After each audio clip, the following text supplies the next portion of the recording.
Hello, good evening. कैसे हैं आप लोग सभी लोग? क्या एकदम बढ़िया हैं, एकदम अच्छे हैं, एकदम शानदार हैं? मैं आपको पढ़ाने के लिए आ गया हूँ और हम लोग शुरुआत करने जा रहे हैं प्रॉफिट एंड लॉस से। ये वाला जो टॉपिक है, ध्यान रखना प्रत्येक नए टॉपिक में सभी लोगों को मैं बता देता हूँ कि हम लोग यहाँ पर कोई भी बच्चे को अगर आना है, मुझसे पढ़ना है इवनिंग टू 6 टू 7:30 मैं डेली 1.5 आवर 1.5 घंटे आप लोगों को पढ़ाता हूँ। बिल्कुल बेसिक टू हम लोग एकदम आसान चीजों से शुरुआत करते हैं। तो प्रॉफिट एंड लॉस मैं मानकर चलूंगा कि आपको कुछ भी नहीं आता है प्रॉफिट एंड लॉस में, और धीरे धीरे अपने क्वेश्चंस का स्टैंडर्ड हम लोग बढ़ाएंगे, चीजें हम लोग पढ़ने की कोशिश करेंगे। शुरुआत में मैं बिल्कुल छोटी छोटी चीजों के बारे में, बेसिक चीजों के बारे में मैं शुरुआत करूंगा। इस चीज को आप लोग ध्यान रखना। यहाँ पर साथ ही इस चीज को भी आप लोग याद रखिएगा कि हम लोग जब भी हम लोग पढ़ रहे हैं तो आप लोगों को हाँ और ना आप लोगों को बोलना है। अगर समझ में आया तो आप लोगों को एच बोलना है, नहीं समझ में आया तो आप लोगों को एन बोलना है। इतने में ही आप लोगों का मैथ चलेगा। ये चीज आप लोग ध्यान रखिए सभी लोग। दूसरी बात, अपने पास सभी को ये चीज पता होंगी, प्रत्येक बच्चे को। हम लोग आज की क्लास में जो पढ़ने वाले हैं वो प्रॉफिट एंड लॉस हम लोग पढ़ने वाले हैं। और प्रॉफिट एंड लॉस में अपने सामने काम आता है सबसे ज्यादा परसेंटेज। और परसेंटेज दो चीजों में होता है। परसेंटेज का मतलब अपने पास 100 है, और अपने पास फ्रैक्शन का मतलब परसेंटेज में जहां 100 होता है, भिन्न में वही चीज एक होती है। जैसे आपके पास मान लीजिए 5,000 रुपए हैं, किसी को आधा धन देना है, तो हम लोग ये भी बोल सकते हैं कि 1/2 दे दिया, और हम लोग ये भी बोल सकते हैं कि 50% आपने उसको दे दिया। तो यहाँ पर ध्यान से समझने की कोशिश करना।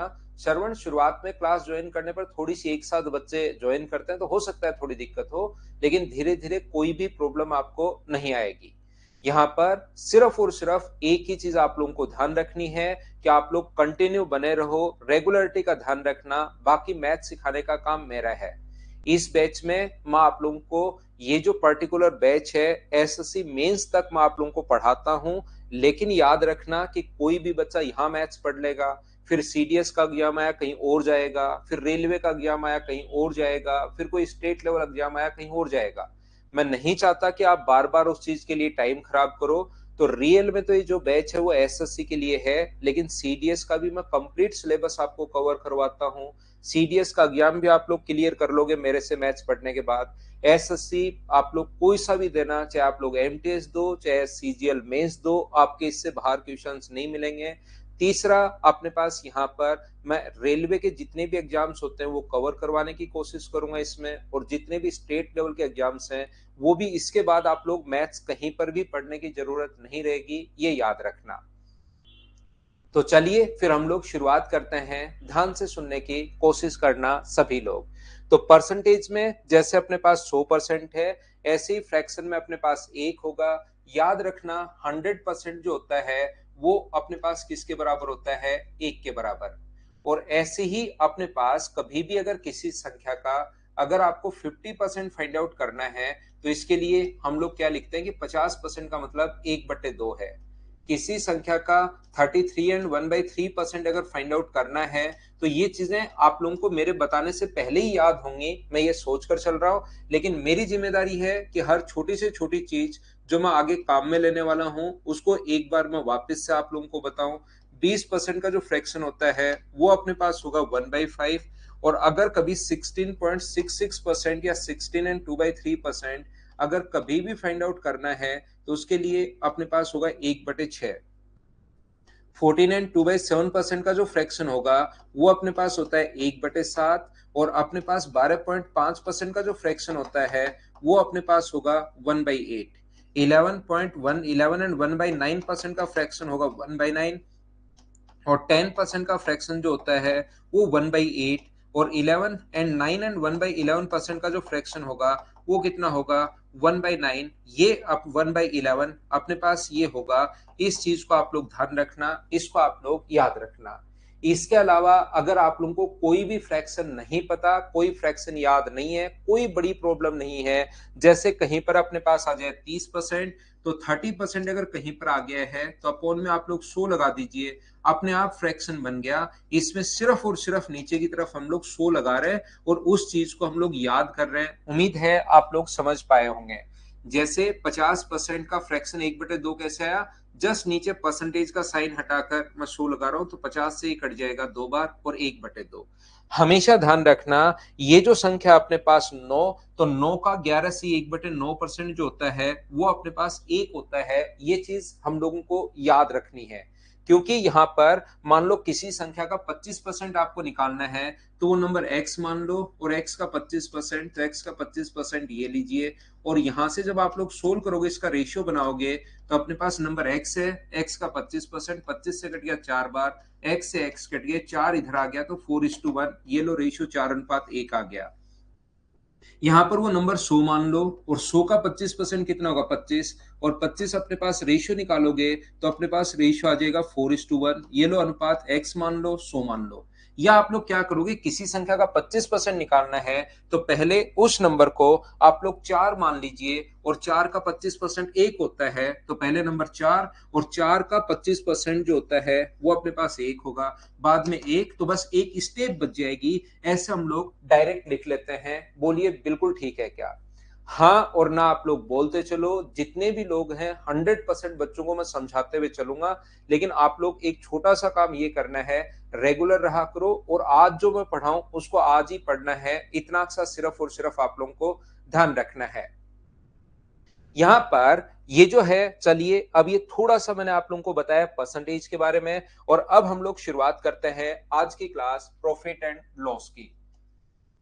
P&L इसको हम लोग बोलते हैं, प्रॉफिट और लॉस हम लोग इसको बोलेंगे। हमेशा आप लोग मुझे ये बताइए, कोई भी पेन आप लोगों के पास, छोटे छोटे एग्जांपल्स, ये मुझे ऐसा लग रहा है कि मैं ये मानकर चल रहा हूं कि आप पहली बार पढ़ रहे हो। छोटे छोटे एग्जांपल्स मैं देते जाऊंगा और थोड़ी देर बाद मैं क्वेश्चंस इसके करवाने शुरू करूंगा। इसको आप लोग ध्यान रखना, जो चीजें आपको पहले से आनी चाहिए वो बात मैं यहाँ पर बता रहा हूँ, सिखा रहा हूँ, कोशिश करना आप लोग सीखने की। यहाँ पर मान लीजिए कोई भी पेन आप खरीद के लाए हो, यहाँ पर 20 रुपए का, तो अपने पास यहाँ पर जो पेन आप खरीद के लाते हो जिस मूल्य पर, उसको बोलते हैं हम लोग कॉस्ट प्राइस या क्रय मूल्य।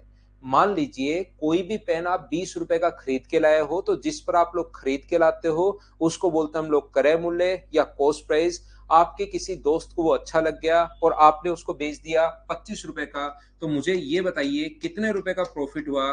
आप यहाँ पर 25 रुपए का बेच दिया।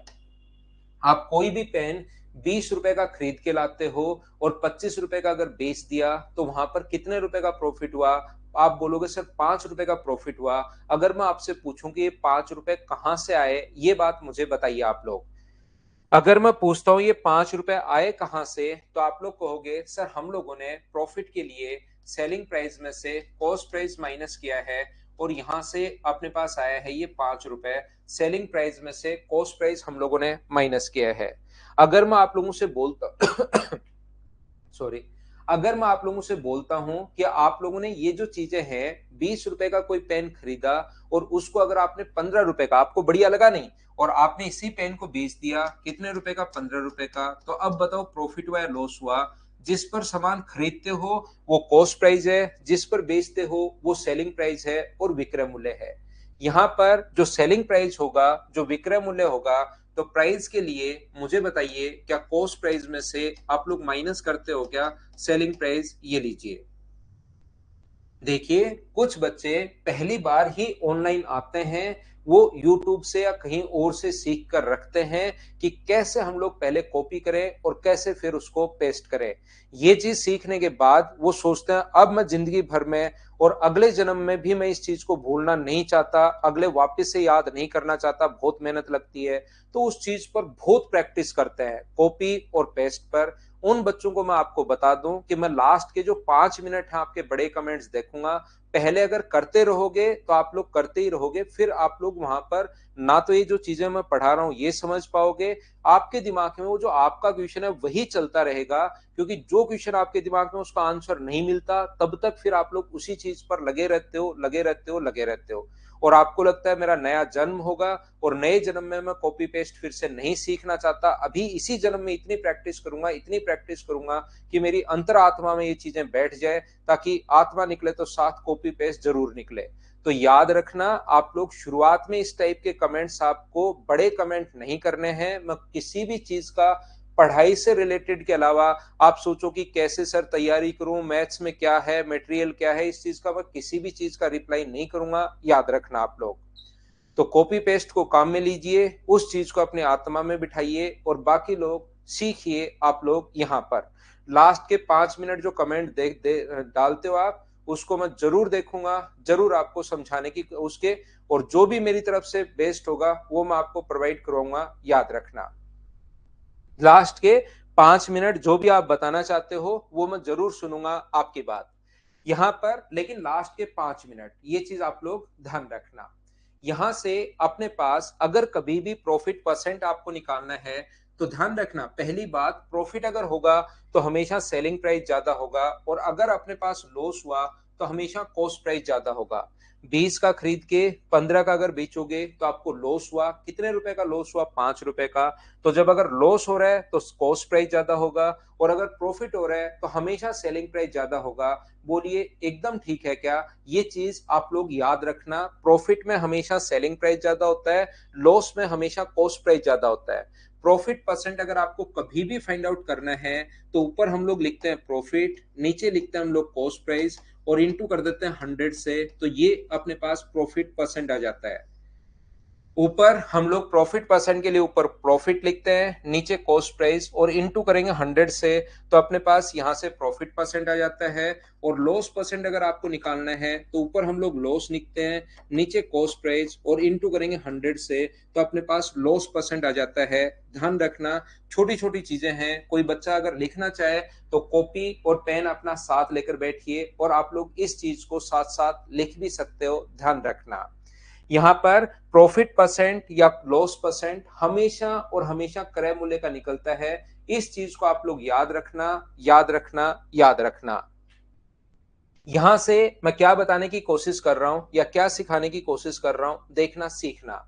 यदि कभी भी अपने पास किसी वस्तु का जो कॉस्ट प्राइस अपने पास है वो मान लीजिए अपने पास 400 रुपए है, और प्रॉफिट परसेंट जो हो रहा है वो अपने पास उस वस्तु के लिए हो रहा है 25%, और हम लोगों से पूछा जाए, शुरुआत हम लोग कर रहे हैं, छोटी छोटी चीजें, सारी की सारी चीजें समझाने की कोशिश मैं आपको कर रहा हूं, और हम लोगों से पूछा जाए कि बताओ सेलिंग प्राइस क्या होगा, ऐसा अगर हम लोगों से पूछ ले तो हमें याद है कि सेलिंग प्राइस निकालने का जो तरीका है वो अपने पास है कॉस्ट प्राइस प्लस प्रॉफिट। अगर प्रॉफिट हो रहा है तो सेलिंग प्राइस यहां से आप लोग लिख सकते हो, सेलिंग प्राइस बराबर ये कॉस्ट प्राइस इधर आ जाएगा, कॉस्ट प्राइस प्लस प्रॉफिट, और ऐसा लिखना बिल्कुल ठीक है। अगर कभी भी प्रॉफिट हो तो सेलिंग प्राइस बराबर कॉस्ट प्राइस प्लस प्रॉफिट, तो हम लोग क्या करेंगे यहां पर, अगर आप लोगों को यहां से प्रॉफिट निकालना है तो सेलिंग प्राइस बराबर कॉस्ट प्राइस प्लस प्रॉफिट, और ऐसा लिखना बिल्कुल ठीक है, एकदम सही है। तो कॉस्ट प्राइस मुझे बताइए कितना है, तो आप बोलोगे सर कॉस्ट प्राइस अपने पास 400 है, और प्रॉफिट है कितना परसेंट, 400 का 25%, 25%। 25 से 100 से अपने पास कट गया 2 जीरो, और 400 में अगर आप लोग 100 ऐड करते हो 25 गुना 4, तो आंसर सेलिंग प्राइस अपने पास आ गया है 500 रुपए, ये अपने पास सेलिंग प्राइस आ गया है। हाँ और ना एक बार बताइए, शुरुआत में हर चीज में बेसिक से आपको समझाऊंगा, कोशिश करूंगा समझाने की, और आप लोग भी साथ साथ समझते चलना। उम्मीद है पहली बात, और एकदम आसान चीज है, ताकि क्लास का प्रत्येक बच्चा, जो नया बच्चा है वो भी साथ हो ले, पुराना बच्चा भी साथ हो ले, सभी को हम लोग साथ करते हैं। एक दो बच्चों के नहीं समझ में आया, मैं फिर समझाता हूं। 4 सेलिंग प्राइस बराबर कॉस्ट प्राइस प्लस प्रॉफिट पिछली बार पिछले पेज पर लिखवा चुका हूं। लाभ अपने पास हो रहा है 25%, तो परसेंटेज कॉस्ट प्राइस का 25% निकालोगे तो 400 का 25% 100। 400 में आपने किसी वस्तु को 400 का खरीदा और 100 रुपए लाभ पर बेचा, तो बताइए कितने का बेचोगे? तो आप लोग कहोगे सर हम लोग इसको बेचेंगे 500 रुपए का। यहां से जो मैं आपसे समझना चाह रहा हूं, यहां पर मुझे बताइए, सेलिंग प्राइस बराबर अपने पास है, मान लीजिए अपने पास 500 रुपए, प्रॉफिट परसेंट जो है वो अपने पास 25% है और हम लोगों से जो पूछा है वो पूछा है कॉस्ट प्राइस हम लोगों से पूछा है। आप लोग अपनी अपनी नोटबुक में लिखिए कि कॉस्ट प्राइस अपने पास क्या होगा। तो कॉस्ट प्राइस बराबर होता है सेलिंग प्राइस माइनस अपने पास प्रॉफिट। क्योंकि प्रॉफिट के लिए आपको याद होगा मैंने लिखवाया सेलिंग प्राइस माइनस अपने पास कॉस्ट प्राइस। तो अगर कभी कॉस्ट प्राइस निकालना है तो वो होगा सेलिंग प्राइस माइनस अपने पास profit. Selling price minus profit. चलिए करने की कोशिश करो और कमेंट में मुझे आंसर बताइए। क्या आपका आंसर 400 या 375? क्या आपका आंसर है? जरूर लिखिए अपने अपने आंसर्स आप लोग।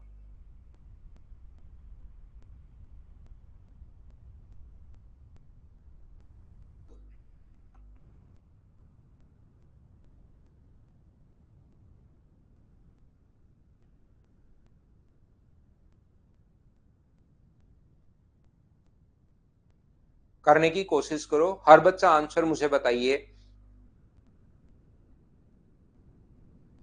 आंसर 400 है या 375 है, ये बात मुझे बताइए। देखिए, तो अब लोग आप लोग ध्यान से समझने की कोशिश करना। मैं आपको समझाना क्या चाह रहा हूं, बताना क्या चाह रहा हूं। मिला जुला आंसर है। कुछ बच्चों का आंसर 400 भी है, कुछ बच्चों का आंसर 375 भी है। जस्ट ये पहले वाला ही क्वेश्चन है। अगर आप लोग देखोगे तो यहाँ पर इसको मैं बार बार आपको दिखाऊंगा कि कॉस्ट प्राइस 400 है, 25% लाभ है, तो सेलिंग प्राइस आ गया 500। सेलिंग प्राइस 500, 25% लाभ है, तो कॉस्ट प्राइस अपने पास 400 होना चाहिए। जिन बच्चों का आंसर 375 है वो साफ साफ गलत हो गया, ये बात ध्यान रखना।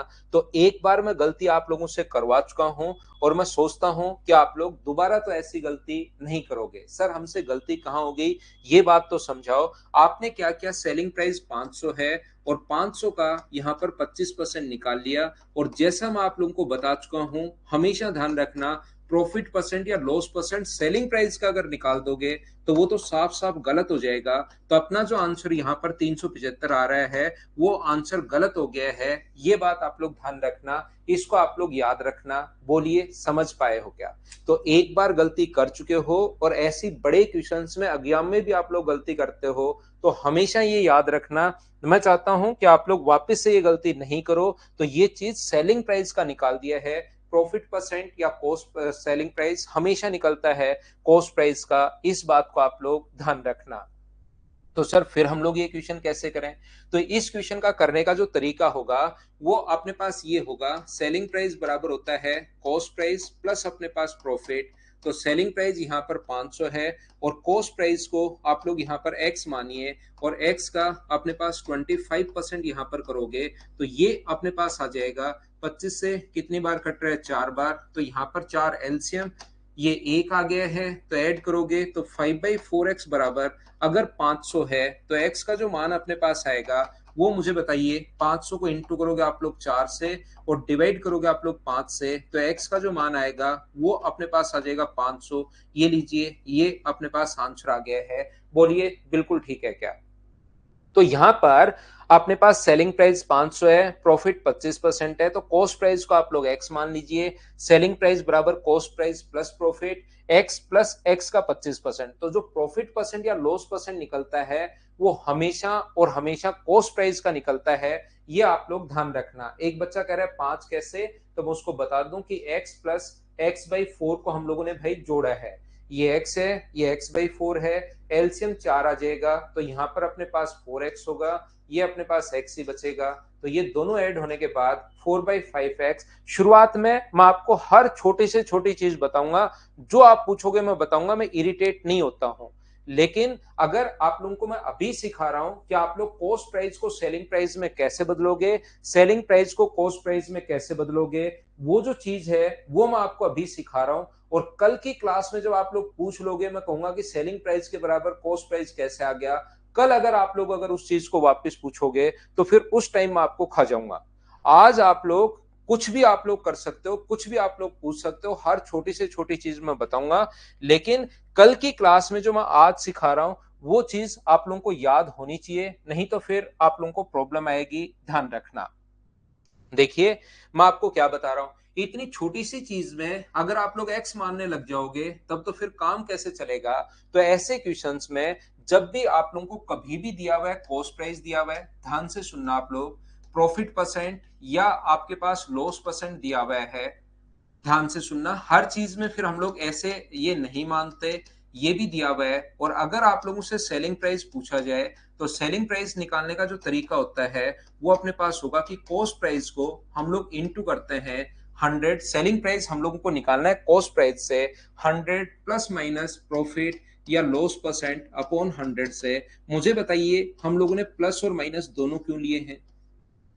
प्लस और माइनस दोनों हम लोग इसलिए ले रहे हैं, हमेशा ध्यान रखना, अगर प्रॉफिट हो तो हमेशा साइन आएगा प्लस का, और लॉस हो तो अपने पास साइन जो आएगा वो किसका आएगा? माइनस का साइन आएगा। इस चीज को आप लोग ध्यान रखना। प्रॉफिट हो तो हमेशा अपने पास साइन आएगा प्लस का, और लॉस हो तो साइन किसका आएगा? माइनस का साइन आएगा। जैसे यहां पर अपने पास इस क्वेश्चन में जो कॉस्ट प्राइस था वो अपने पास 400 था, प्रॉफिट परसेंट कितना परसेंट है? 25%। और यदि हम लोगों को सेलिंग प्राइस निकालना है तो सेलिंग प्राइस निकालने का जो तरीका होता है, जो भी कॉस्ट प्राइस है उसको इनटू कर दो 100 में। प्रॉफिट है तो 100 में 25 जोड़ दो, 125 बट्टे 100, और इसको अगर सोल्व करोगे तो आंसर कितने रुपए आ जाएगा? 500 रुपए। ये लो अपना आंसर आ गया। ये कॉस्ट प्राइस प्लस प्रॉफिट, और ये चीजें लिखने की जरूरत हमें है ही नहीं। बोलिए बिल्कुल ठीक है क्या? यहां पर मैं कोशिश कर रहा हूं आपको समझाने की, बताने की या सिखाने की। क्या कहना चाह रहा हूं, यदि अगर आपके पास ऐसा अगर कभी भी हो, आप लोगों के पास सेलिंग प्राइस पहले से हो, ऐसा जरूरी नहीं कि कॉस्ट प्राइस ही अपने पास दे, आपके पास सेलिंग प्राइस पहले से गिवन हो कि सेलिंग प्राइस अपने पास ये है, कॉस्ट प्राइस जो है प्रॉफिट परसेंट या लॉस परसेंट साथ दे, और आप लोगों से पूछे कि बताइए कॉस्ट प्राइस क्या होगा। अगर कभी भी कॉस्ट प्राइस उल्टा अगर निकालना है तो कॉस्ट प्राइस निकालने का जो तरीका होगा, जो भी सेलिंग प्राइस अपने पास हो उसको इनटू कर दो 100 अपॉन 100 प्लस माइनस प्रॉफिट या अपने पास लॉस से, ये अपने पास आ जाएगा। यानी कि जब भी अपने पास कॉस्ट प्राइस पूछे तो अपने पास 100 ऊपर आएगा, सेलिंग प्राइस पूछे तो 100 नीचे आएगा। इसको इस टाइप से आप लोग याद कर सकते हैं। जैसे इस क्वेश्चन को, तो ऐसे छोटे छोटे क्वेश्चंस में अगर आप लोग एक्स मानने लग जाओगे तब तो कैसे काम चलेगा आपका। तो यहाँ पर सेलिंग प्राइस अपने पास 500 रुपए है, प्रॉफिट परसेंट जो है वो अपने पास 25% है, और यहाँ पर अपने पास कॉस्ट प्राइस अगर पूछा है तो कॉस्ट प्राइस का जो तरीका होगा, जो भी अपने पास सेलिंग प्राइस है उसको इनटू कर देंगे 100 अपॉन 100 प्लस माइनस यानी 125। 125 से कट जाएगा 4 बार, और आंसर कितना आ गया? 400 रुपए। ये चीज आप लोगों को याद कर लेनी है, तो हमारे पास थोड़ा सा टाइम बचेगा। हाँ और ना बोलिए, क्या प्रत्येक बच्चा इस चीज को समझ पाया है क्या कि यहां पर मैंने क्या समझा दिया है? यहां पर ध्यान से समझने की कोशिश करना। मैं आपको बताना क्या चाह रहा हूं, कभी भी अगर कॉस्ट प्राइस को आपको सेलिंग प्राइस में यदि कन्वर्ट करना है तो अपने पास पहला तरीका तो मैं आपको ये बता चुका हूं, जो शुरुआत वाला तरीका है। अपने पास तरीका क्या हो सकता है ऐसे क्वेश्चंस को सोल्व करने के लिए? आप लोग ये भी मान सकते हो, इस टाइप के क्वेश्चंस को आप ऐसे भी सोल्व कर सकते हो कि आप लोग एक काम कीजिए, कॉस्ट प्राइस यहां पर अपने दिमाग में सो लिखने की जरूरत नहीं है, लेकिन मैं तो यहां पर लिखकर आपको बता रहा हूं कि आप लोग क्या करोगे, कॉस्ट प्राइस यहां पर 100 मान लोगे, और किसी चीज को 100 का खरीद के 25% लाभ पर अगर बेच रहे हो तो क्या आप लोग इसको 125 का बेचोगे? बोलिए बिल्कुल ठीक है क्या? यहां से कॉस्ट प्राइस देकर सेलिंग प्राइस पूछ सकता है, और सेलिंग प्राइस देकर हम लोगों से कॉस्ट प्राइस पूछ सकता है। सेलिंग प्राइस देकर हम लोगों से कॉस्ट प्राइस, मैं फिर समझाता हूं जो बच्चा नहीं समझ पाया। किसी वस्तु का आपने 100 रुपए का खरीदा, उसका 25%, तो 100 का जितना परसेंट निकालते हो वो उतना ही होता है। 100 का 25% 25 होता है, 100 का 20% 20 होता है, 100 का 10% 10 होता है, 100 का 40% 40 होता है। तो 100 का खरीद के 25% लाभ पर बेचोगे तो 100 का 25% 25 ही होगा, तो कितने का बेचोगे? 125 का। दोनों में से एक चीज दी भी मिलेगी। जब भी अर्थमेटिक मैथ्स पढ़ो एक लाइन याद रखना, जिसकी वैल्यू दी भी होती है उसको तो लिखते हैं नीचे, और इनटू हमेशा उससे करते हैं जिसकी वैल्यू फाइंड आउट करनी है। तो ये जो अपने पास 400 रुपए, ये क्या है? कॉस्ट प्राइस है। तो कॉस्ट प्राइस के नीचे आप लोग कॉस्ट प्राइस लिखोगे 100 और इनटू कर दोगे आप लोग 125 से, सोल्व करोगे तो अपने पास आंसर आ जाएगा 500 रुपए। ये लो, यहीं पर अपने पास क्वेश्चन खत्म हो गया है। मैं आपको क्या बताने की कोशिश कर रहा हूं, मैं आपको ये सिखाने की कोशिश कर रहा हूं, और इसको 1 मिनट में मैं वापस रिवाइज भी कर दूंगा। मैं यहां पर ये कहने की कोशिश कर रहा हूं, अपने पास जब भी कभी भी अपने पास क्वेश्चन आए इस टाइप का, तो अपने दिमाग में सोचिए कि कॉस्ट प्राइस अपने पास 100 है, हमेशा कॉस्ट प्राइस 100 सोचिए, क्योंकि लाभ जो होता है वो हमेशा और हमेशा कॉस्ट प्राइस पर होता है। निखिल, मैं फिर से समझाता हूं, इसीलिए निखिल गहलोत दो दो क्वेश्चन मैंने लिए हैं। रणजीत सिंह, थोड़ा धीरे पढ़ाता हूं। यहां पर कॉस्ट प्राइस अपने पास 100 रुपए है और अपने पास 25% अगर प्रॉफिट पर आप बेचोगे, 100 का खरीद के 25% प्रॉफिट पर बेचोगे, तो मुझे बताइए कितने का बेचोगे? तो आप कहोगे सर हम लोग 125 का बेचेंगे। उसके बाद आपको दिमाग लगाना पड़ेगा, देखना पड़ेगा कि क्वेश्चन में क्रय मूल्य देकर विक्रय मूल्य पूछा है या विक्रय मूल्य देकर क्रय मूल्य पूछा है। तो यहां पर ये जो संख्या है 500 रुपए क्वेश्चन में, मुझे बताइए कॉस्ट प्राइस दिया हुआ है या सेलिंग प्राइस दिया हुआ है? तो आप कहोगे सर सेलिंग प्राइस दिया हुआ है, तो 500 जो वैल्यू है वो मुझे बताइए कितने की है? 500 सेलिंग प्राइस के नीचे सेलिंग प्राइस 125 और कॉस्ट प्राइस जो पूछा उससे इंटू करो। कॉस्ट प्राइस के लिए इंटू करोगे 100 से, तो मुझे बताइए आंसर जो आ जाएगा वो 400 रुपीज आ जाएगा। बोलिए आप लोग समझ पाए हैं क्या? जो दिया हुआ है उसके नीचे हम लोग वही लिखते हैं और इनटू हमेशा उससे करते हैं जिसकी वैल्यू हम लोगों को फाइंड आउट करनी है।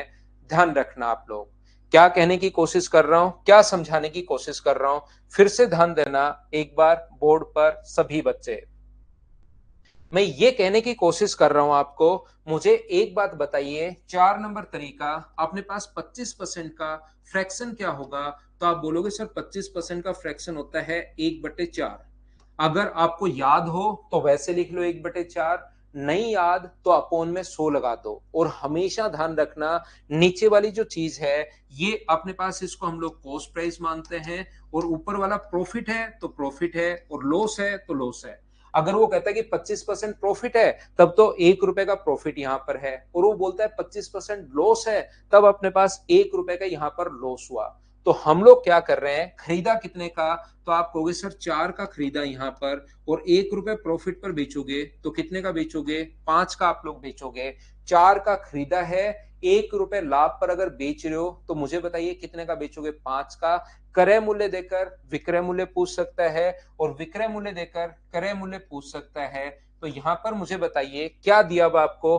कॉस्ट प्राइस दिया हुआ है, तो 400 के नीचे आप लोग लिखोगे कितना? 4, और सेलिंग प्राइस अगर पूछा है तो इंटू किससे करोगे? सर 5 का मान पूछा है तो आंसर कितना आ गया? 500। ये लीजिए। हाँ ना, बताइए क्या समझ पाए हो क्या? क्या बताने की कोशिश कर रहा हूं मैं यहां पर मैं ये सिखाने की कोशिश आपको कर रहा हूं कि जब भी इस टाइप का क्वेश्चन अगर आपके सामने आए तो आप लोग क्या करोगे? सबसे पहले कॉस्ट प्राइस देकर सेलिंग प्राइस या सेलिंग प्राइस देकर कॉस्ट प्राइस। तो 25% अगर प्रॉफिट है तो 1/4, इस चीज को मानोगे आप लोग कॉस्ट प्राइस, ऊपर वाला प्रॉफिट या लॉस है यहां प्रॉफिट होगा। तो खरीदा कितने का? 4 का, और 1 रुपए लाभ पर बेच रहे हो तो कितने का बेचोगे? 5 का। एक चीज कॉस्ट प्राइस या सेलिंग प्राइस में से क्या दिया हुआ है? Selling price. तो 500 वैल्यू कितने की दी हुई है? तो आप कहोगे सर 500 वैल्यू दी हुई है 5 की, और इंटू कर देंगे 4 से, तो वैल्यू कितनी आ जाएगी? 400। ये अपने पास आंसर आ गया। हाँ और ना बताइए, क्या प्रत्येक बच्चा इस चीज को समझ पाया है क्या? यहां से सेलिंग प्राइस को कॉस्ट प्राइस में बदलना है या कॉस्ट प्राइस को सेलिंग प्राइस में बदलना है। इस धरती पर, इस ब्रह्मांड में, इस सूरज के नीचे ये 4 तरीके होते हैं। क्या आप लोग समझ पाए हैं क्या? कहीं भी अगर आप लोग पढ़ोगे, किसी भी फैकल्टी से पढ़ोगे, जब भी पढ़ोगे तो ये 4 तरीके से आपको बदलता हुआ मिलेगा कि कॉस्ट प्राइस को सेलिंग प्राइस में या सेलिंग प्राइस को कॉस्ट प्राइस में। जो बच्चा एक पाल है जो समझ में नहीं आया उसको, तो उसको मैं फिर बता रहा हूं, 400 है, 25% लाभ है, सेलिंग प्राइस पूछे तो सेलिंग प्राइस बराबर होता है कॉस्ट प्राइस प्लस प्रॉफिट। तो 400 का 25% जोड़ दिया। या आप लोग चाहो ये फॉर्मूला भी याद कर सकते हो, जब भी सेलिंग प्राइस पूछे तो 100 नीचे आएगा और ऊपर प्लस माइनस, तो 25 प्रॉफिट हुआ है यहाँ पर, तो 400 और 100 में 25 जोड़ोगे तो 125।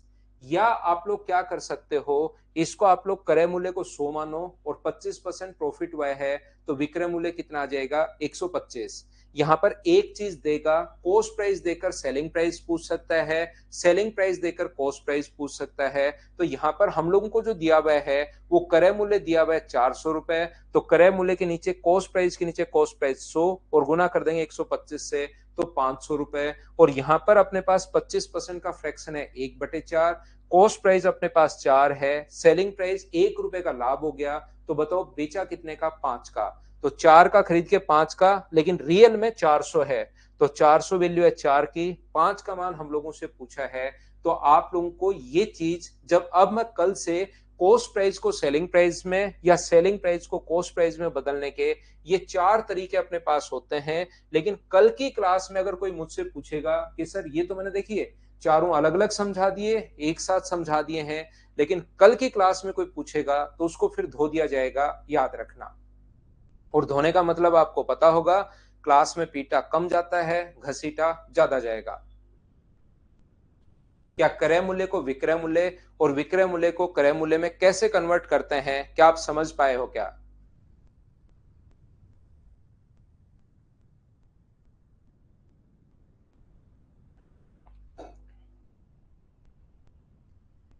उम्मीद है हर बच्चा अच्छे से, ढंग से, ठीक से समझ पाया होगा। चलिए मैं आगे बढ़ता हूं। मैं फिर कह रहा हूं, आपको बड़े कमेंट्स करने हैं लास्ट में, जो भी कुछ पूछना है क्लास के लास्ट 5 मिनट में आपको पूछने की कोशिश करनी है, उसी में हम लोग रिप्लाई करेंगे, ध्यान रखना।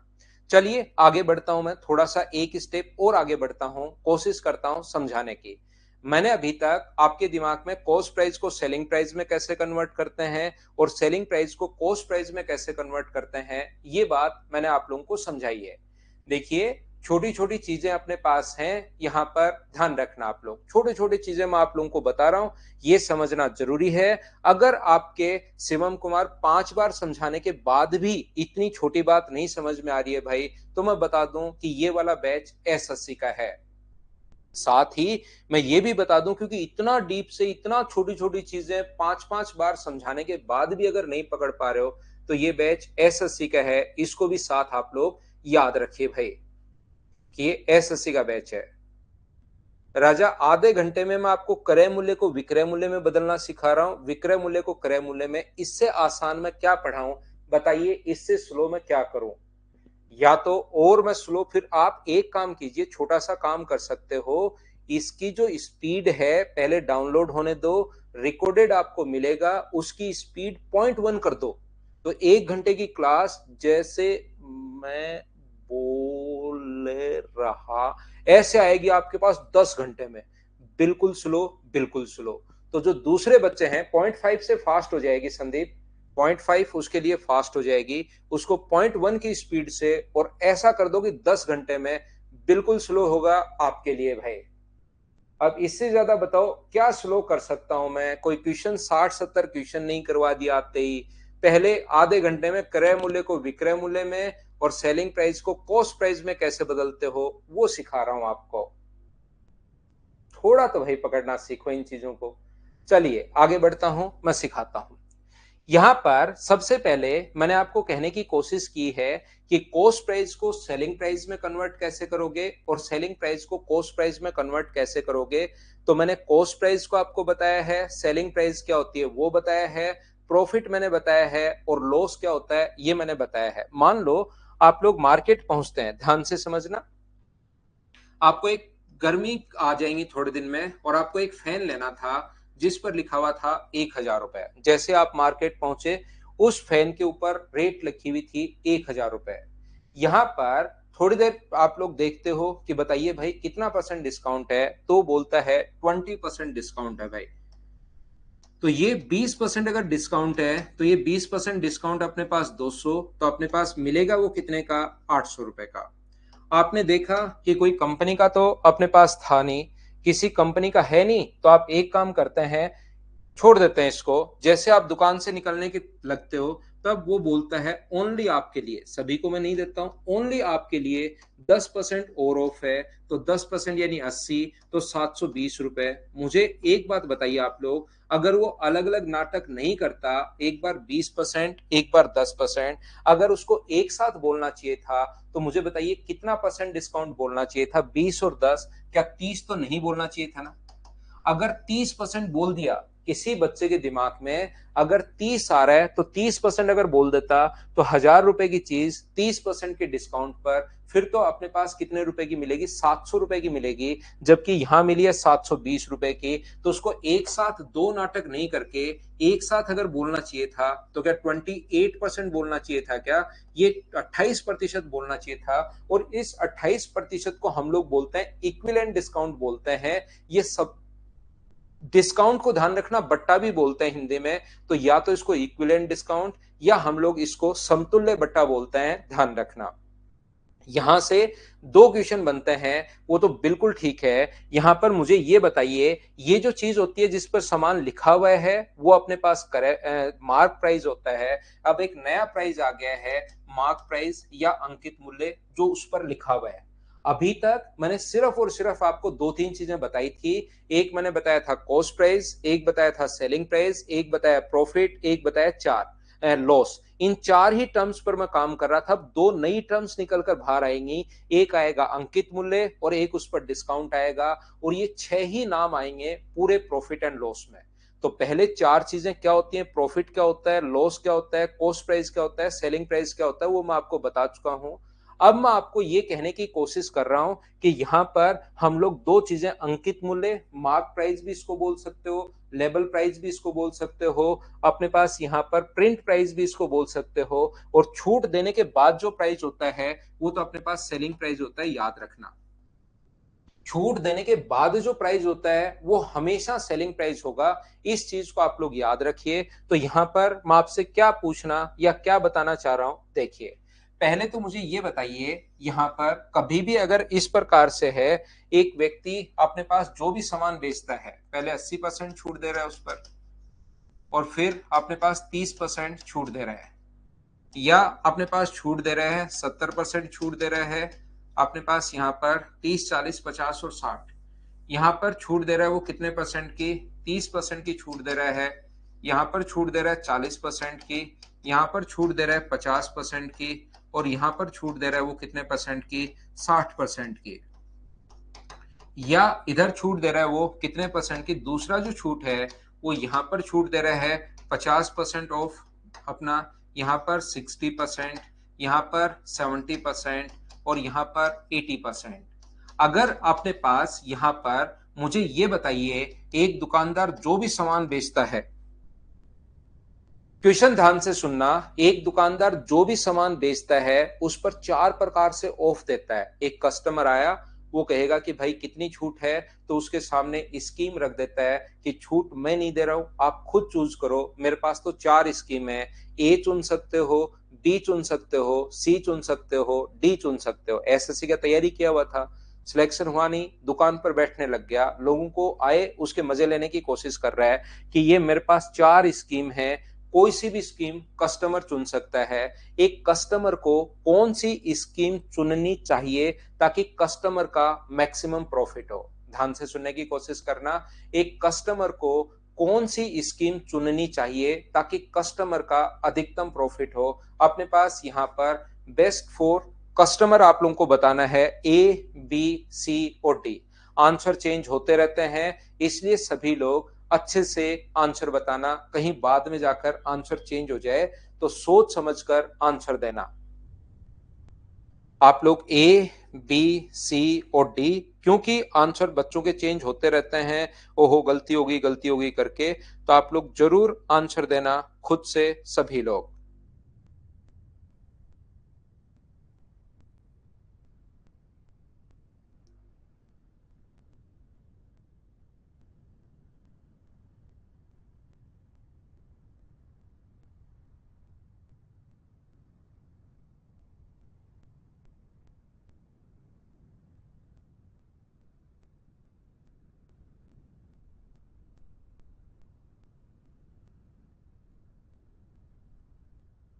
बताइए आंसर क्या होगा।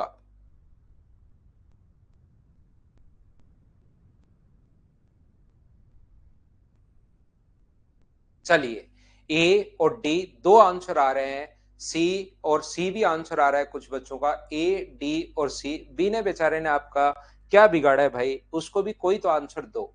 तो ऐसे क्वेश्चन करने का जो तरीका होगा अपने पास यहाँ पर ध्यान से सुनने की कोशिश करना, ए डी में लड़ाई मत करो। अब मैं बताता हूं कौन सा बढ़िया है, उसको सोचिए आप लोग। यहाँ पर मान लीजिए वस्तु 100 रुपए की थी, ये जो आर्टिकल है ये 100 रुपीज का है। पहले 30% की अगर छूट दोगे, 30% की अगर छूट दोगे तो कितने रुपए का मिलेगा? 70 का। अगली जो छूट है, दूसरी जो छूट है वो 80% की है, तो 70 का 80% जो होगा वो क्या 56 का होगा क्या? और 56 का मतलब वो सामान मिलेगा 14 रुपीज का। यानी 100 रुपए की चीज स्कीम ए के तहत कितने रुपए का मिल रहा है? 14 रुपीज का मिल रहा है। बोलिए एकदम ठीक है क्या? दूसरा, अगर पहली छूट अपने पास है, यहां से पहली छूट 40% है, तो 40% जो है 100 का 40% 60, और 60 का 70% करोगे, 60 का 70% करोगे, तो 60 का 70% 42 का दिमाग में कर पाओगे क्या? माइनस करोगे तो 18। और दूसरा जो है यहां पर मिल रहा है 18 रुपए का। तो दूसरा तो उसके लिए खराब है। सबसे पहले ए, इन दोनों में कंपेयर करें तो ए ज्यादा बढ़िया है।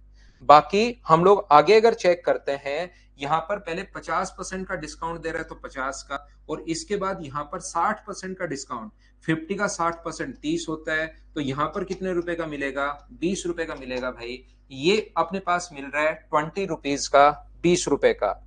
यहां पर अगर आप लोग 60% निकालोगे, सबसे पहले 100 का तो 40 बचा, और 40 का 50% क्या 20 होता है क्या? तो यहां भी कितना मिला? 20 रुपए। तो यहां पर है अपने पास 20।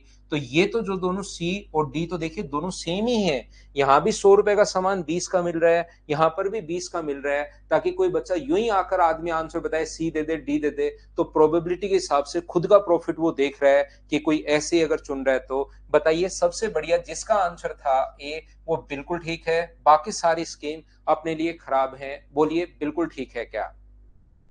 यहां पर मैं आपको, जिन भी बच्चों का आंसर ए था वो बिल्कुल ठीक है, मैं यहां पर आपको क्या समझाने की कोशिश कर रहा हूं? मैं आपको यह बताने की कोशिश कर रहा हूं, प्रत्येक बच्चा ध्यान से समझना, अच्छे से सीखने की कोशिश करना। यहां पर जब भी सम सेम हो, इस टाइप के क्वेश्चंस आएंगे, उनको हम लोग करेंगे। जब भी अपने पास सम सेम हो, कितना सम है देखिए 110, सम कितना है 110, सम कितना है 110, और सम कितना है 110। तो मुझे बताइए इनका इंटू करके देखा करो, और जो संख्या सबसे कम है वही आपके लिए सबसे बेस्ट है। इंटू किया, इन दोनों का इंटू किया तो ये आ गया अपने पास 2400, इन दोनों का इंटू किया तो ये आ गया आपके पास 2800, इन दोनों का इंटू किया तो ये आपके पास आ गया 3000, और इन दोनों का इंटू किया तो ये अपने पास कितना आ गया 3000। तो सबसे बेस्ट कौन सा है? इंटू करके देख लिया करो। सबसे बेस्ट अपने पास ये है, ये अपना आंसर आ गया। बोलिए क्या सभी लोग समझ पाए हो क्या? बताओ मुझे। तो आप कहोगे सर बिल्कुल ये चीज हमें समझ में आई है कि ए जो है 14% कम कैसे हुआ? यानी आप 14% कम ही होगा ना। 100 रुपए की चीज आपको 14 की मिल रही है, तो आपके लिए वो ठीक है, या 100 रुपए की चीज आपको 20 की मिल रही है वो ठीक है? 14% डिस्काउंट नहीं है, डिस्काउंट तो अपने पास 86% है, 14 की तो मिल रही है। तो आप खुद देखिए, खुद सोचिए, 100 रुपए की चीज एक तो 14 की मिले, और 100 रुपए की चीज आपको एक 20 रुपए की मिले, तो आपके लिए कौन सी ठीक है? सम सेम नहीं हो तो अपने पास बेसिक तरीका तो मैं बताऊंगा ही ना। ठीक है। अब आपने क्या किया कि यहां पर आपने, यहां पर ये तो चीज चलो ठीक है, आपने देख लिया कि सम सेम है, यहां पर प्रोडक्ट करके देख लिया। लेकिन कोई क्वेश्चन अगर ऐसे आ जाए तो यहां पर चलिए, यहां पर तो आपने प्रोडक्ट सेम देख लिया, लेकिन एक दुकानदार, अब अपने पास एक बच्चा फिर से 2 साल तैयारी की है एसएससी की, और वो अब दुकान पर अगर बैठा है तो वो कह रहा है 40.25% प्लस अपने पास यहां पर, तो पहला तो ऑफ ये दे रहा है और दूसरा ऑफ ये दे रहा है अपने पास यहां पर 39 पॉइंट अपने पास 75%, यहां पर 50 पॉइंट अपने पास यहां पर ये है 4%, और ये जो अपने पास है ये है दूसरा जो ऑफ है वो अपने पास है, मान लीजिए 29 पॉइंट अपने पास 6%, ये अपने पास ऑफ दे रहा है।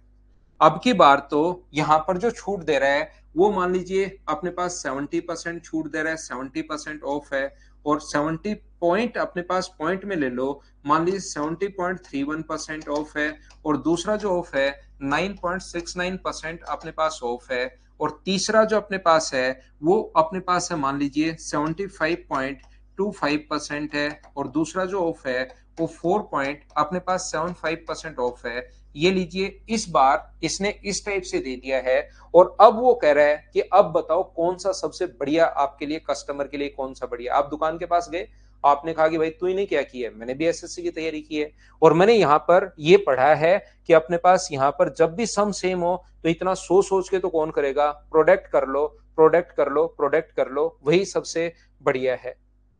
लेकिन अब की बार फिर से आप दुकानदार के पास गए और वो ऐसे करके बैठ गया है पहले से कि अब बताओ भाई कौन सा सबसे बढ़िया है, अब बताओ। तो यहां पर ध्यान रखना, जब भी सम सेम हो, यहां पर एक तो प्रोडक्ट करके देख सकते हो, जब भी सम सेम हो तो अपने पास सम इसका भी 80 है, सम इसका भी 80 है, सम इसका भी 80 है, सम इसका भी 80 है। सम अगर सेम हो, प्रोडक्ट नहीं कर पाओ तो डिफरेंस करके देखा करो, जो सबसे दूर वही सबसे अच्छा आपके लिए। अगर इंटू नहीं कर पाओ, यहां तो फिर भी इंटू कर पा रहे हो कि यार इसका इंटू 4 से क्या 300 के लगभग आ गया, ये 700, ये ज्यादा जाएगा, ये ज्यादा, या तो अप्रोक्स में कर लो, या फिर आप लोग इनका अंतर ढूंढा करो, जो जितना दूर वो उतना ही अच्छा, जो जितना दूर वो उतना ही अच्छा होता है, ये आप लोगों को भी पता है। तो यहां पर क्या सबसे दूर है क्या, इन दोनों का डिफरेंस 71 है, इसका डिफरेंस लगभग 61 है, इनका डिफरेंस अपने पास 21 है और इनका डिफरेंस तो पॉइंट्स में आ रहा है, तो सबसे दूर वो सबसे अच्छा। तो आपके लिए सबसे ठीक ये रहेगा। इस टाइप के क्वेश्चंस आएंगे, उनको हम लोग बाद में करेंगे। अभी जो मैं डिस्कस कर रहा हूं वो क्या बताना चाह रहा हूं उस चीज पर आप लोग ध्यान दीजिए। वो तो एक क्वेश्चन आ गया तो मैं उधर निकल गया, नहीं तो आप लोग ध्यान देना कि किसी भी चीज पर अगर आपके पास लिखा हुआ है 7,000 रुपए, तो ये होता है इसका मार्क प्राइस। और अपने पास यहां से ध्यान रखना, अगर 10% छूट है तो छूट देते ही जो प्राइस आता है 10% 700 रुपए, 700 छोड़ दिया तो 6,300, ये अपने पास सेलिंग प्राइस आ गया है। बोलिए बिल्कुल ठीक है क्या? 7,000 रुपए इसका मार्क प्राइस है और 6,300 जो रुपए है वो इसका सेलिंग प्राइस आ गया है। उम्मीद है प्रत्येक बच्चा ये समझ पाया होगा। छूट हमेशा किस पर मिलती है, प्रॉफिट परसेंट या लॉस परसेंट किसका निकलता है? तो आप लोग कहोगे सर प्रॉफिट परसेंट या लॉस परसेंट जो निकलता है वो क्रय मूल्य का निकलता है, लेकिन छूट हमेशा किस पर मिलती है? तो छूट हमेशा मिलेगी मार्क प्राइस पर, और छूट देते ही जो प्राइस आता है वो कौन सा प्राइस होगा? वो सेलिंग प्राइस होगा। इस चीज को आप लोग ध्यान रखिए, इसको आप लोग याद रखिए। तो मैं आपको क्या बताने की कोशिश कर रहा हूं, यहां पर आप लोग जब भी इस चीज का सेलिंग प्राइस अगर निकालना है तो सेलिंग प्राइस आप लोग कैसे निकाल सकते हो? तो सेलिंग प्राइस आप लोग निकाल सकते हो, 7,000 को इंटू करोगे, आप लोग 10% की छूट है तो 90 से आप लोग इंटू करोगे तो ये अपने पास सेलिंग प्राइस आ जाएगा 6,300। तो जैसे 7,000 रुपए था, 10% की छूट दी तो 100 माइनस 10/100 से, इससे हम लोग इंटू कर रहे हैं और बराबर में अपने पास सेलिंग प्राइस आ जाएगा। मतलब जो मार्क प्राइस अपने पास हो, यहां से मार्क प्राइस अगर अपने पास है उसको इंटू करेंगे 100 माइनस डिस्काउंट परसेंट अपॉन 100 से, तो बराबर में कौन सा प्राइस आएगा? तो आप कहोगे सर बराबर में सेलिंग प्राइस आएगा। छूट देते ही जो प्राइस आता है वो हमेशा सेलिंग प्राइस होता है। हाँ और ना बोलिए। दूसरा पॉइंट, दो कंडीशन मैंने और समझा दी कि कॉस्ट प्राइस अपने पास क्या होता है और सेलिंग नहीं, मार्क प्राइस अपने पास क्या होता है और डिस्काउंट अपने पास क्या होता है। बोलिए समझ पाए हो क्या? वैभव अभी कुछ नहीं पूछा जा सकता। पाल भाई कभी तो आप एच भी बोल दिया करो, एसएससी का बैच है, इसमें क्या समझ में नहीं आया? पहला एग्जाम्पल ये देता हूं, उसके बाद उसी को 100 में से लिख कर बता देता हूं, फिर उसी चीज को मैं यहाँ पर इसकी जगह मार्क प्राइस, इसकी जगह डिस्काउंट, और ये सेलिंग प्राइस अपने पास है ही। थोड़ा सा आपके नाम ही अगर हम लोग हाँ समझें या आप डिटेल से करो भाई, तो मैं आपको, मुझे मेरी तरफ से मैं कोशिश कर रहा हूं कि मैं 100% बच्चों को साथ लेकर चलूं। क्लास में, पहली क्लास में, दूसरी क्लास में तो ये चीजें पूछोगे तो फिर मैं आप लोगों को नहीं बताऊंगा, लेकिन यहाँ पर आप लोग पहली क्लास में तो मैं सभी को कोशिश करता हूँ कि साथ लो भाई। लेकिन आपके मतलब एज कभी निकलता ही नहीं है, पता नहीं क्या दिक्कत है। कितनी आसान चीज पढ़ा लो, कितना ही टफ पढ़ा लो, आपका एन ही निकलता है। तो बताओ क्या करूं मैं आपके लिए? या डिटेल में लिखोगे सर ये चीज समझ में नहीं आई, मैं कोशिश करता हूं आपको साथ लेकर चलूंगा भाई।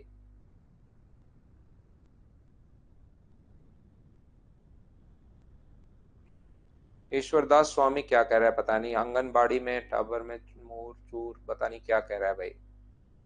देखिए, यहां पर ध्यान से समझना, मैं फिर समझाता हूं। मैंने आपको सबसे पहले समझाया, ध्यान से समझिए। अगर अपने पास कॉस्ट प्राइस है और साथ ही अगर प्रॉफिट परसेंट दिया हुआ है, तो मुझे बताइए सेलिंग प्राइस बराबर क्या होगा। तो आप कहोगे सर सेलिंग प्राइस बराबर होगा अपने पास कॉस्ट प्राइस जो भी अपने पास है उसको इंटू करते हैं 100 प्लस प्रॉफिट परसेंट अपॉन 100 से, इससे इंटू करेंगे तो ये अपने पास सेलिंग प्राइस आ जाएगा। ये थोड़ी देर पहले मैं बता कर आया हूं, क्या आप लोगों को याद है क्या? सेलिंग कॉस्ट प्राइस को 100 मान लो, प्रॉफिट हो जाएगा 100 प्लस प्रॉफिट। तो जब भी सेलिंग प्राइस पूछे तो 100 नीचे, और जब भी अपने पास कॉस्ट प्राइस पूछे तो अपने पास यहां पर 100 ऊपर आता है। बोलिए ठीक है क्या?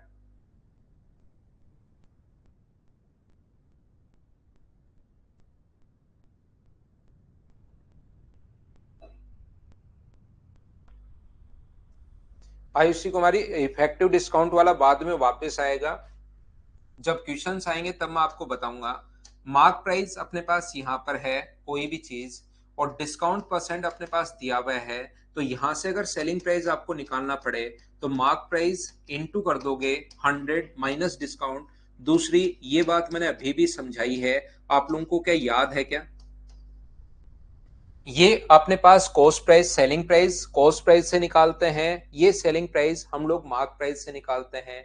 ये भी अपने पास सेलिंग प्राइस है और ये भी अपने पास सेलिंग प्राइस है। ये मैं अलग से पहले समझा कर आया था, ये मैं अब आपको समझा चुका हूं, और इन दोनों को मैं मिक्स कर रहा हूं। अगर कभी भी मुझे यहाँ पर ये जो चीज है ये भी सेलिंग प्राइस के बराबर है और वो भी सेलिंग प्राइस के बराबर है, तो क्या दोनों को हम लोग बराबर रख सकते हैं क्या?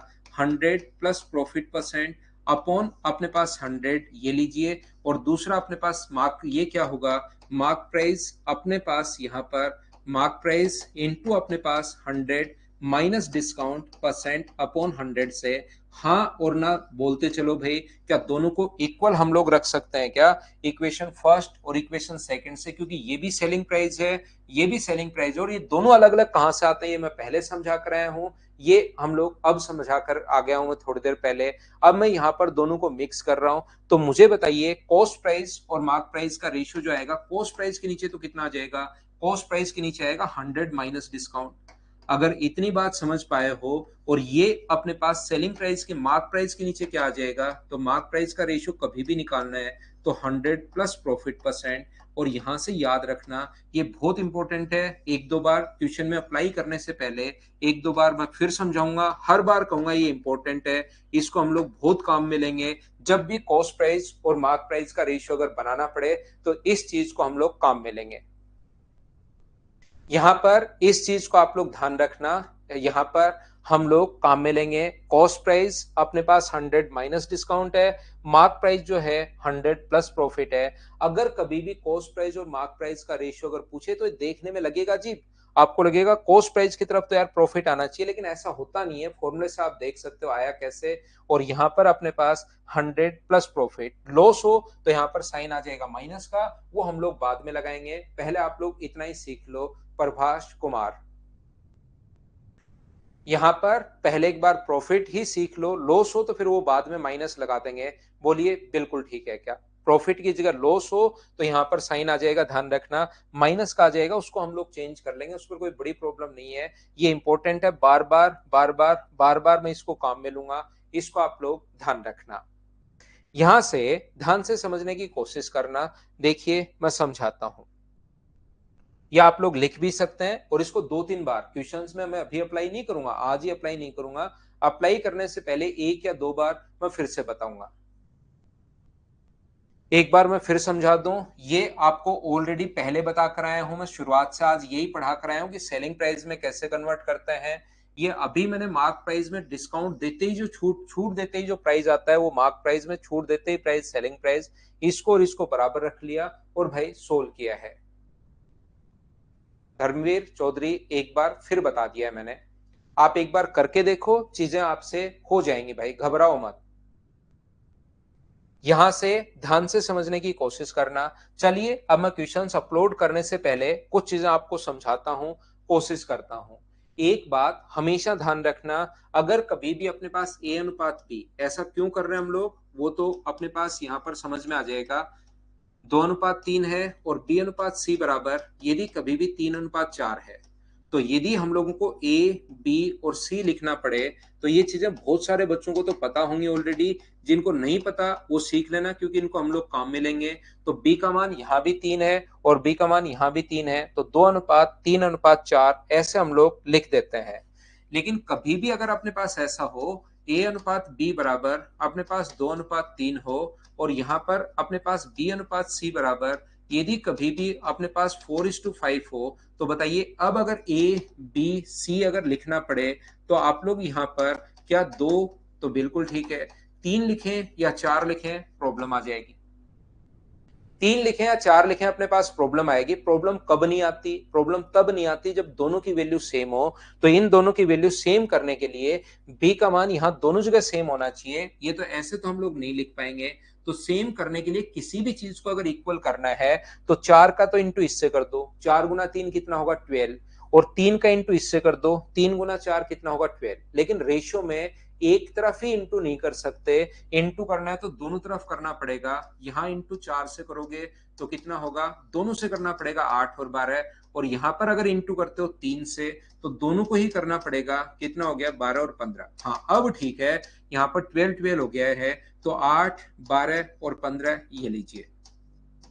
यहां पर देखिए ध्यान से समझने की कोशिश करना मैं क्या समझा रहा हूं। एक तरीका अपने पास ये तो है ही, दूसरा a अनुपात b बराबर अगर कभी भी 2:3 है और b अनुपात c, ये तो बेसिक तरीका मैं आपको समझाता ही समझाता हूं।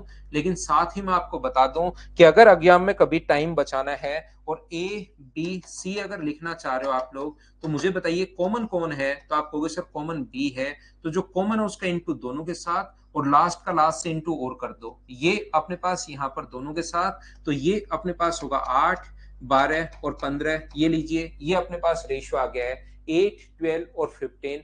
बोलिए सभी लोग समझ पाए हो क्या?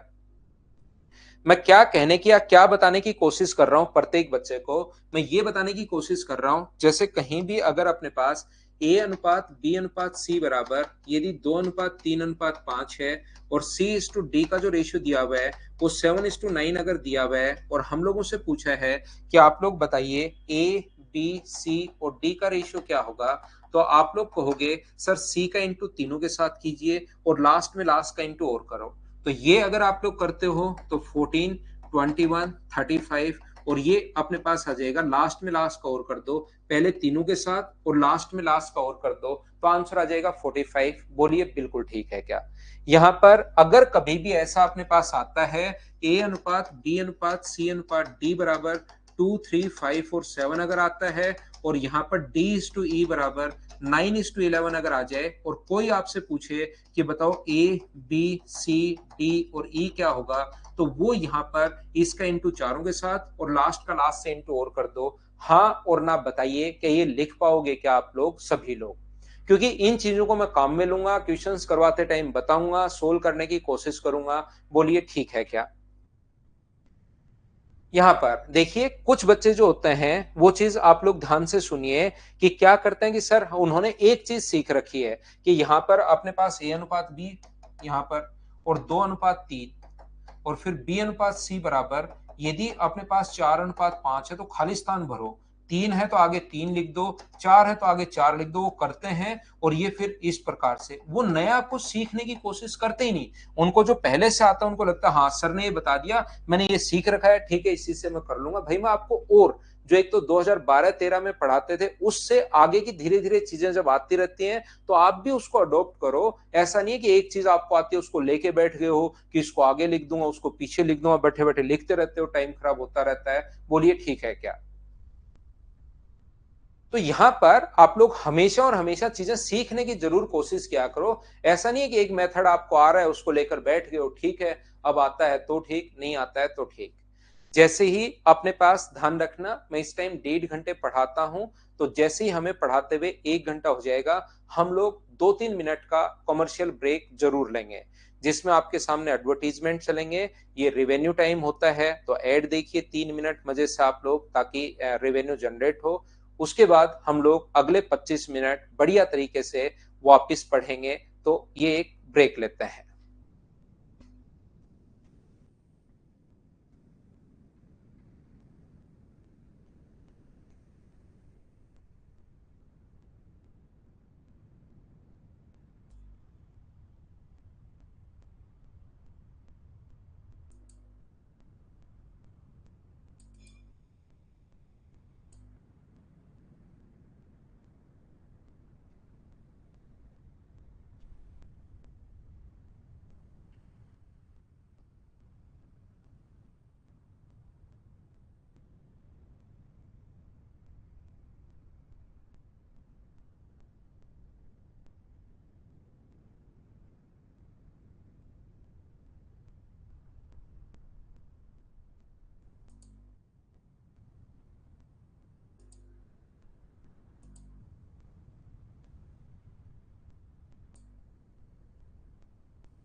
वापस आइए, वापस आइए, वापस आइए।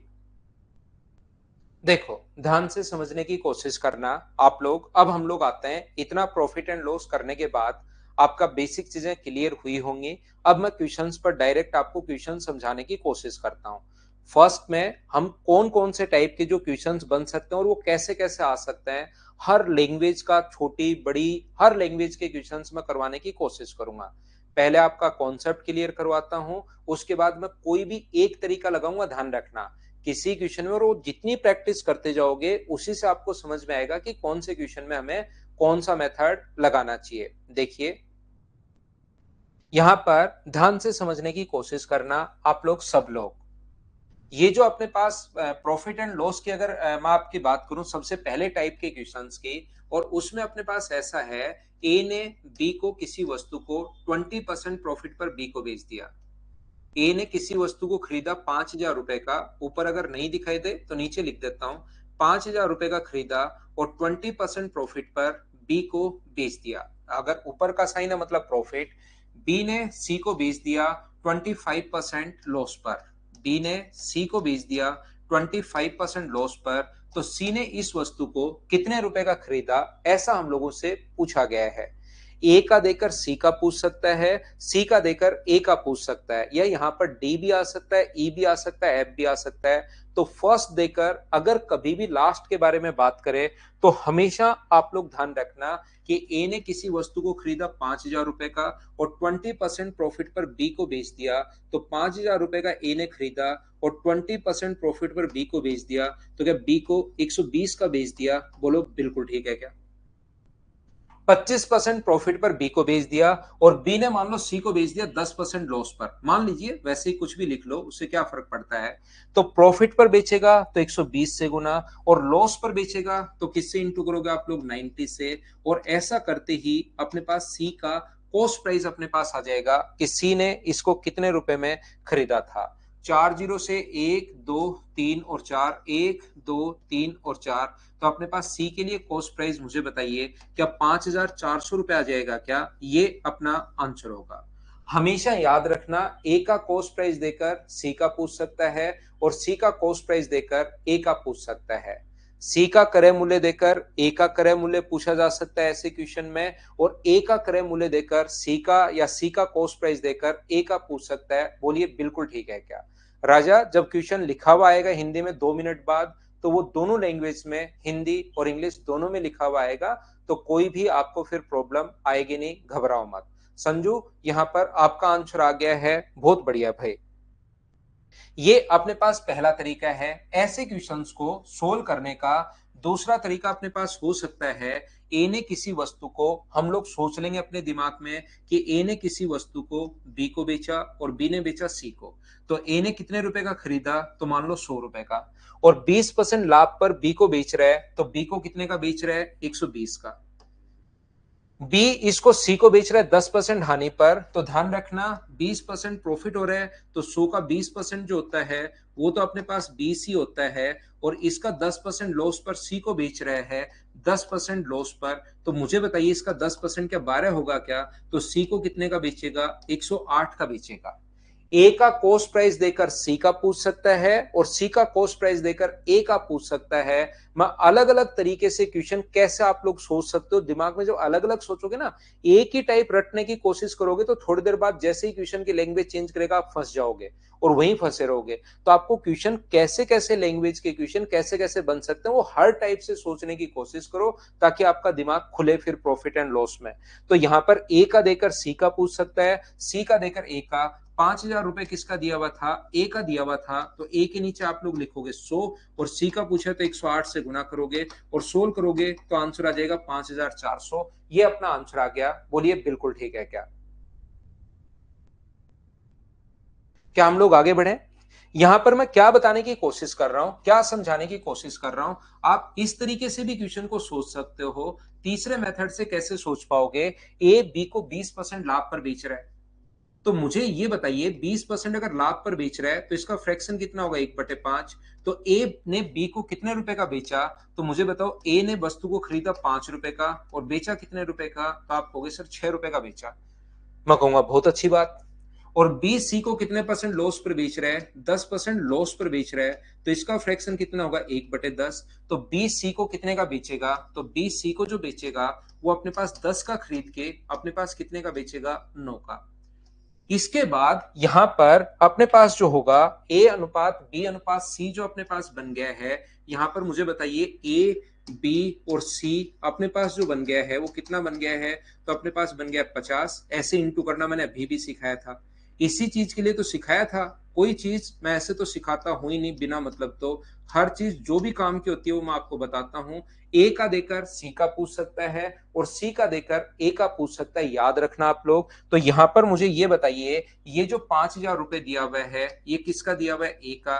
तो ए के नीचे ए का लिखेंगे, इंटू कर देंगे हम लोग 54 से, तो आंसर अपने पास आ जाएगा 5,400। क्या आप लोगों की ये बात समझ में आई है क्या? एक बार बताओ। प्रत्येक बच्चा छोटी से छोटी चीज मैं बताते हुए आ रहा हूं, कहीं पर कोई दिमाग नहीं लगा रहा, हर चीज अपने पास वैसे ही सोल्व कर रहा हूं जैसे एक बच्चा सोल्व करता है।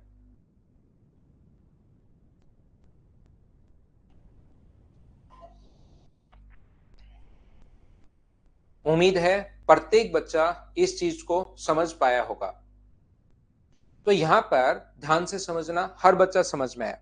देखिए, एक स्टूडेंट जो होता है, मैं बार बार ये चीज हमेशा बोलता हूं मेरी क्लासेस में, एक स्टूडेंट जो होता है वो एक टीचर से उसको ज्यादा मेहनत करनी पड़ती है, क्योंकि फैकल्टी को तो करना क्या है, मुझे एक बच्चे को मैथ्स भी पढ़ना है, रीजनिंग भी पढ़ना है, जीके भी पढ़ना है, इंग्लिश भी पढ़ना है, कंप्यूटर भी पढ़ना है, और उसको 1-1.5 साल में तैयारी करके यहाँ से निकलना भी होता है कि अपने को सिलेक्शन लो और फिर आगे की अपनी जिंदगी की शुरुआत करनी होती है। जबकि फैकल्टी का काम क्या है, पिछले 10 साल से पढ़ा रहा है, 12 साल से पढ़ा रहा है, 15 साल से पढ़ा रहा है, ओनली मैथ्स पढ़ा रहा है, बाकी सारे सब्जेक्ट भी नहीं, ओनली मैथ्स पर काम कर रहा है 10-12 साल से। तो फैकल्टी पढ़ाते पढ़ाते पढ़ाते टाइम उनका दिमाग चलना शुरू हो जाता है फिर कि यार इसको ऐसे भी कर सकते हैं, इसको ऐसे भी कर सकते हैं, इसमें टाइम ऐसे भी बचा सकते हैं। एक बच्चा वो चीज नहीं सोच पाता। यहाँ पर टाइपिंग भी करना है, तो मैं आपको क्या कह रहा हूं, आप जब भी ऐसे क्वेश्चन में ए का देकर सी का पूछे या सी का देकर अगर कभी ए का पूछे, तो क्या इन दोनों को इंटू करना जरूरी है क्या भाई? जब बी के बारे में कुछ बोल ही नहीं रहा तो क्या इनको इंटू करना जरूरी है क्या? लेकिन ये चीज अगर एक बच्चा सोचे तो उसके कम से कम 1.5-2 साल बाद दिमाग में आएगा, क्योंकि उसको तो एक क्वेश्चन करके आगे निकलना है, वो इसी पर थोड़े ना बैठे रहना है। तो मुझे बताओ, इन दोनों को जब इंटू करना ही नहीं, तो क्या आप लोग जो इंटू कर सकते हो, यहाँ 50 कैसे है इनको इंटू करने पर, और क्या इनको इंटू करने पर आया है क्या? तो ए का देकर बी बराबर अगर 5 और 6 हो और बी अनुपात सी बराबर अपने पास 10:9 हो, तो मुझे ये बताइए यहां से ए और सी निकाल लो। ए का देकर या तो सी का पूछ सकता है या सी का देकर ए का पूछ सकता है, तो ए अनुपात सी निकाल लो। यहां पर इसको इंटू करोगे 50 और इसको इंटू करोगे 54, तो क्या बीच वाले को इंटू करना जरूरी है या ऐसे ही आप लोग इंटू कर सकते हो? बोलिए ठीक है क्या? ए का आ गया, सी का आ गया, बात खत्म हो गई। अब थोड़ी देर बाद समझ में आएगा कि अरे यार ये तो कट भी रहा है, इसको काट देंगे तो भी थोड़ा फायदा होगा, संख्याएं छोटी बन गई। 27 अपने पास 25 और ये कट गया 27 बार, ये तो काट भी सकते हैं। तो ऊपर क्या आया था, 5 × 10, और ये क्या आया है अपने पास 6 × 9। तो 2 से कितनी बार कट रहा है, 5 बार, और 2 से कितनी बार कट रहा है, 3 बार। अरे ये तो काट भी सकते हैं, काट सकते हैं। तो फिर हम लोग क्या करते हैं, इस चीज को अगर कभी इधर से उधर कोई कटे तो काट दिया करो 2 से 3 बार और 2 से 5 बार। तो ये तो अपने पास इंटू करने पर आ गया 25 और ये इंटू करने पर आ गया 27। बोलिए क्या समझ पा रहे हो क्या? और ये सारी चीजें सब कुछ बेसिक, बी का नहीं पूछेगा प्रदीप, बी का पूछे तो क्वेश्चन यही खत्म हो गया। ए का देकर बी का पूछा, 5 का खरीद के 6 का, 6,000, क्वेश्चन यही खत्म हो गया। अगर मैं तो आपको सारे टाइप के क्वेश्चंस करवाऊंगा, अभी तो आपका बेसिक क्लियर करवा रहा हूं। थोड़ी देर बाद आप खुद देखोगे कि हाँ हमें कौन कौन से क्वेश्चंस इसमें करने, एक टाइप पकड़ूंगा और उसके जितने क्वेश्चंस बन सकते हैं, जितनी लैंग्वेज वो बना सकता है, वो सभी चीजें मैं तो आपको समझाने की कोशिश करूंगा। लेकिन यहां पर देखिए मैं क्या बताने की कोशिश कर रहा हूं कि ये चीज जो कट रही है, क्या वो बात आप लोग समझ पाएगा? सब कुछ बेसिक है।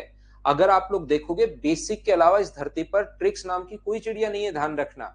यहां पर अपने पास 100 से कितना हुआ था, 120, तो इसको काटोगे तब भी तो अपने पास यही आ रहा है। देखो मैं आपको फिर समझाता हूं, बेसिक के अलावा कुछ नहीं। और जिस दिन ये बात समझना सीख गए उस दिन आपको ट्रिक्स रटने की जरूरत नहीं पड़ेगी, सब कुछ बेसिक है। यहां से अपने पास 0 से 0 कट रहा है, 20 से कट रहा है 5 बार और 20 से कट रहा है 6 बार। 5 से 6 हुआ, 10 से 9 हुआ, यही तो लिखा है। 5 से 6 हुआ, 10 से 9 हुआ।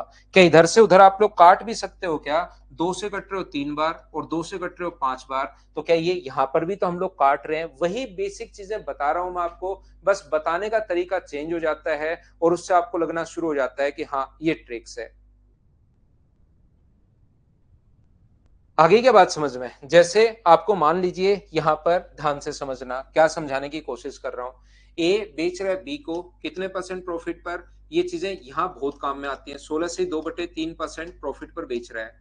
बी सी को बेच रहा है कितना परसेंट प्रॉफिट पर? 20% प्रॉफिट पर बेच रहा है। सी डी को बेच रहा है कितना परसेंट प्रॉफिट पर? 25% प्रॉफिट पर बेच रहा है। ए ने अगर वस्तु को 6,000 रुपए की खरीदी, तो बताओ डी कितने की खरीदेगा?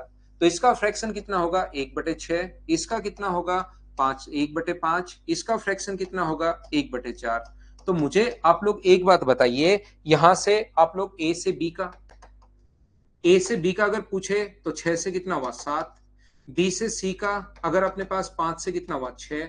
और बताओ सी से डी का पूछे तो 4 से कितना हुआ? 5। तो क्या आप लोगों को इंटू करना है ए और डी का ही? ए का देकर डी का पूछ रहा है वो, तो ए का देकर डी का पूछ रहा है, तो इधर से उधर कोई कटे तो काट दो। 5, ये 5 से 5 कट गया, तो ए और डी का जो रेशियो है वो क्या 4:7 आ गया है क्या? ये लो, ये 6,000 जो वैल्यू, वो कितने की वैल्यू है? 4 की, और गुना कर देंगे 7 से। ऐसे आप लोगों को फायदा मिलेगा। ए का देकर डी का पूछ सकता है या डी का देकर ए का पूछ सकता है, तो इससे आप लोगों की धीरे धीरे फिर स्पीड बढ़नी शुरू होती है।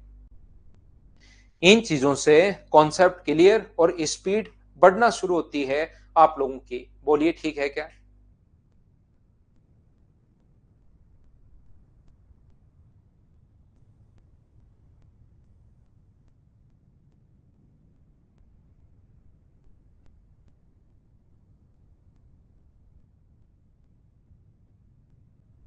क्या आगे बढ़े? उम्मीद है ये चीज आप लोग समझ पाए होंगे, आप लोग सभी लोग। यहां पर मैं ये कहने की कोशिश कर रहा हूं, ये बताने की कोशिश कर रहा हूं प्रत्येक बच्चे को, यहां पर ध्यान से समझना। देखिए, अपने पास अगर मान लो ए बी को बेचता है कितने परसेंट प्रॉफिट पर? मान लो 25% लॉस पर बेचता है, और बी सी को बेचता है 10% लॉस पर। 10% लॉस पर सी को बेचता है। सी ने यदि 1,350 रुपए का खरीदा हो, तो बताओ ए ने कितने रुपए का खरीदा था? चलो करो। ए का देकर सी का पूछ सकता है या सी का देकर ए का पूछ सकता है। चलिए इसको कीजिए आप लोग। All clear Om Prakash? तो फिर मैं क्वेश्चंस पर आता हूं। सब कुछ क्लियर हुआ? ये क्वेश्चन कर लो, फिर क्वेश्चन मैं अपलोड करता हूं, और चलिए डायरेक्ट फिर क्वेश्चंस पर आते हैं हम लोग।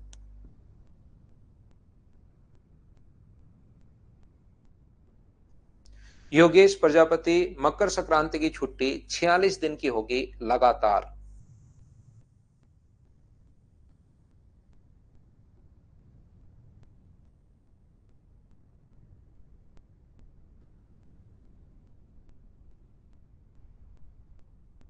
तो यहां पर ध्यान से समझने की कोशिश करना भाई।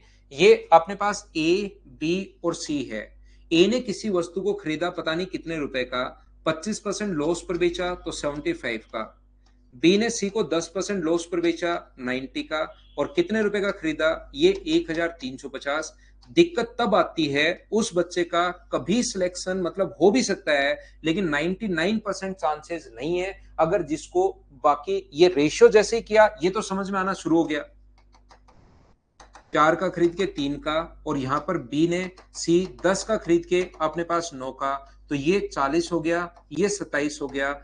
तो 1,350 ये अपने पास 27 की वैल्यू है, और ये 40 का मान इंटू कर देंगे 5 से, आंसर 2,000। ये तरीका तो बिल्कुल उसके समझ में आ रहा है, और ये तरीका समझ में नहीं आ रहा है, उस बच्चे का सिलेक्शन बहुत मुश्किल है भाई, फिर थोड़ी सी दिक्कत है। हाँ, मकर संक्रांति की छुट्टी लगातार 46 डेज की छुट्टी रहेगी लगातार। ठीक है? ऐसे बीच बीच में छुट्टी, पढ़ाना छुट्टी, ऐसे लगातार 46 डेज। एक दिन की छुट्टी होगी भाई, एक दिन आप पतंग उड़ाओ। मकर संक्रांति की छुट्टी कितने दिन की होगी, ये कोई पूछने की बात है क्या? एक दिन की छुट्टी होगी, बस बात खत्म। उस दिन पतंग उड़ा लेना आप लोग। हमारे जयपुर में तो बहुत ज्यादा पतंग उड़ती हैं। आप अलग अलग शहर से होंगे, अलग अलग सिटी से बच्चे होंगे, हो सकता है कहीं पर उड़ती हो सकता है कहीं पर नहीं उड़ती हो मकर संक्रांति को। लेकिन पतंग उड़ाओ नहीं उड़ाओ, धूप जरूर ले लेना। ठीक है ना, धूप में बैठ जाना, बस पतंग देखते रहना। नहीं उड़ती कोई बात नहीं, अलग अलग सिटी में अलग अलग है भाई, हमारे जयपुर में तो बहुत उड़ती है। ए बी, ये तो पता है ना मैं जयपुर से हूं।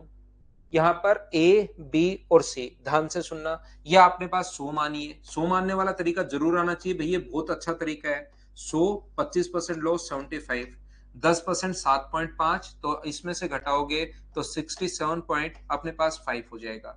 इसका मान दिया हुआ है और इसका मान पूछा है। ये 3 मेथड अपने पास है, तीनों मेथड आपके दिमाग में होने चाहिए, क्योंकि मैं कभी भी कोई सा भी तरीका काम में ले सकता हूं, ध्यान रखना।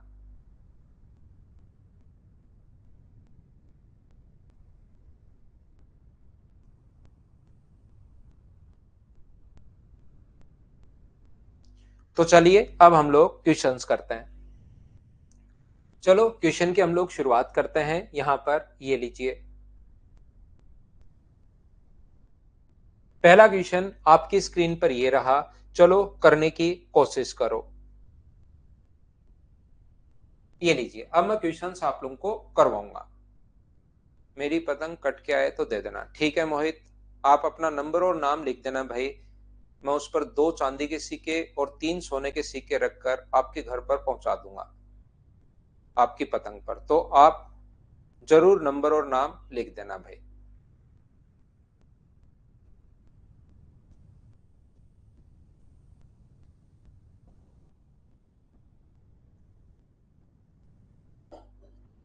करना ही पड़ेगा ये चीजें तो, क्योंकि इतने बड़े आदमी की पतंग कटकर हमारे घर पर आकर गिरी है, इससे बड़े सौभाग्य की बात मेरे लिए और क्या होगी, बताओ भाई।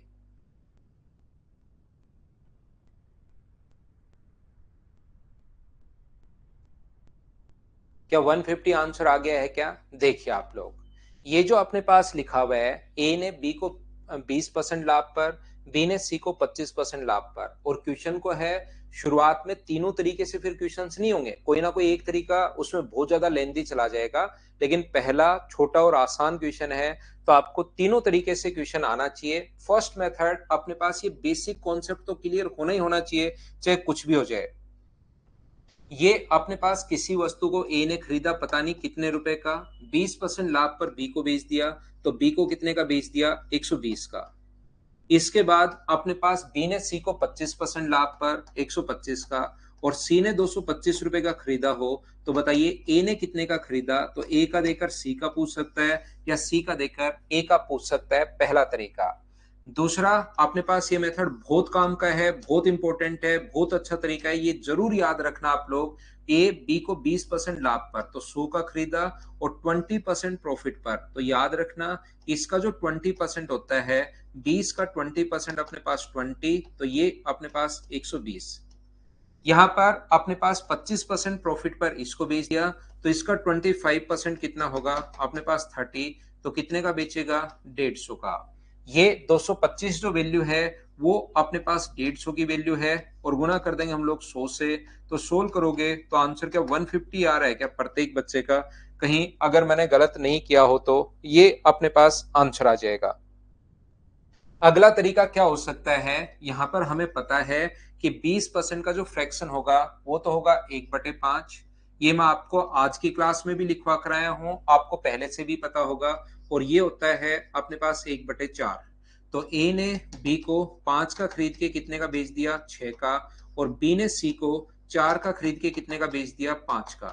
जब ए का देकर बी का सी का ही अगर पूछा है, तो फिर बाकी का तो कोई काम है नहीं, क्या कोई इधर से उधर, और मैंने ये भी समझा दिया कि हम लोग काटते क्यों हैं, कैसे काटते हैं, ये बात मैंने आपको बता दी है। ये वाला जो अपने पास होगा, 5 से अपने पास 5 कट जाएगा, 2 से 2 बार, और 2 से 3 बार, तो ये अपने पास 2 है, ये अपने पास 3 है, तो ये जो अपने पास है 225, ये वैल्यू कितने की है? 3 की, और इंटू करेंगे हम लोग 2 से, तो आंसर कितना आ जाएगा? अपने पास 150। ये अपना आंसर आ गया है। हाँ और ना बताइए, क्या सब लोग समझ पाए हो? क्या श्रवण बेस्ड नहीं है कोई भी तरीका? मैं फिर बता रहा हूं, क्योंकि मैं आपको सिर्फ और सिर्फ आसान क्वेश्चन ही नहीं करवाने वाला, आसान क्वेश्चन आए तो रेशियो बेस्ट लगेगा। आप लोग जब कहीं भी पढ़ोगे, टेस्ट सीरीज वगैरह दोगे तो रेशियो बेस्ट लगेगा। लेकिन एग्जाम में क्वेश्चन क्योंकि कोई सा भी अपने पास आ सकता है, फिर आप लोग उसमें फंस जाते हो। इसलिए मेरे कहने से भाई तीनों तरीके आप लोग याद रखना। आशीष भाई कुछ तो समझने की कोशिश करो आप।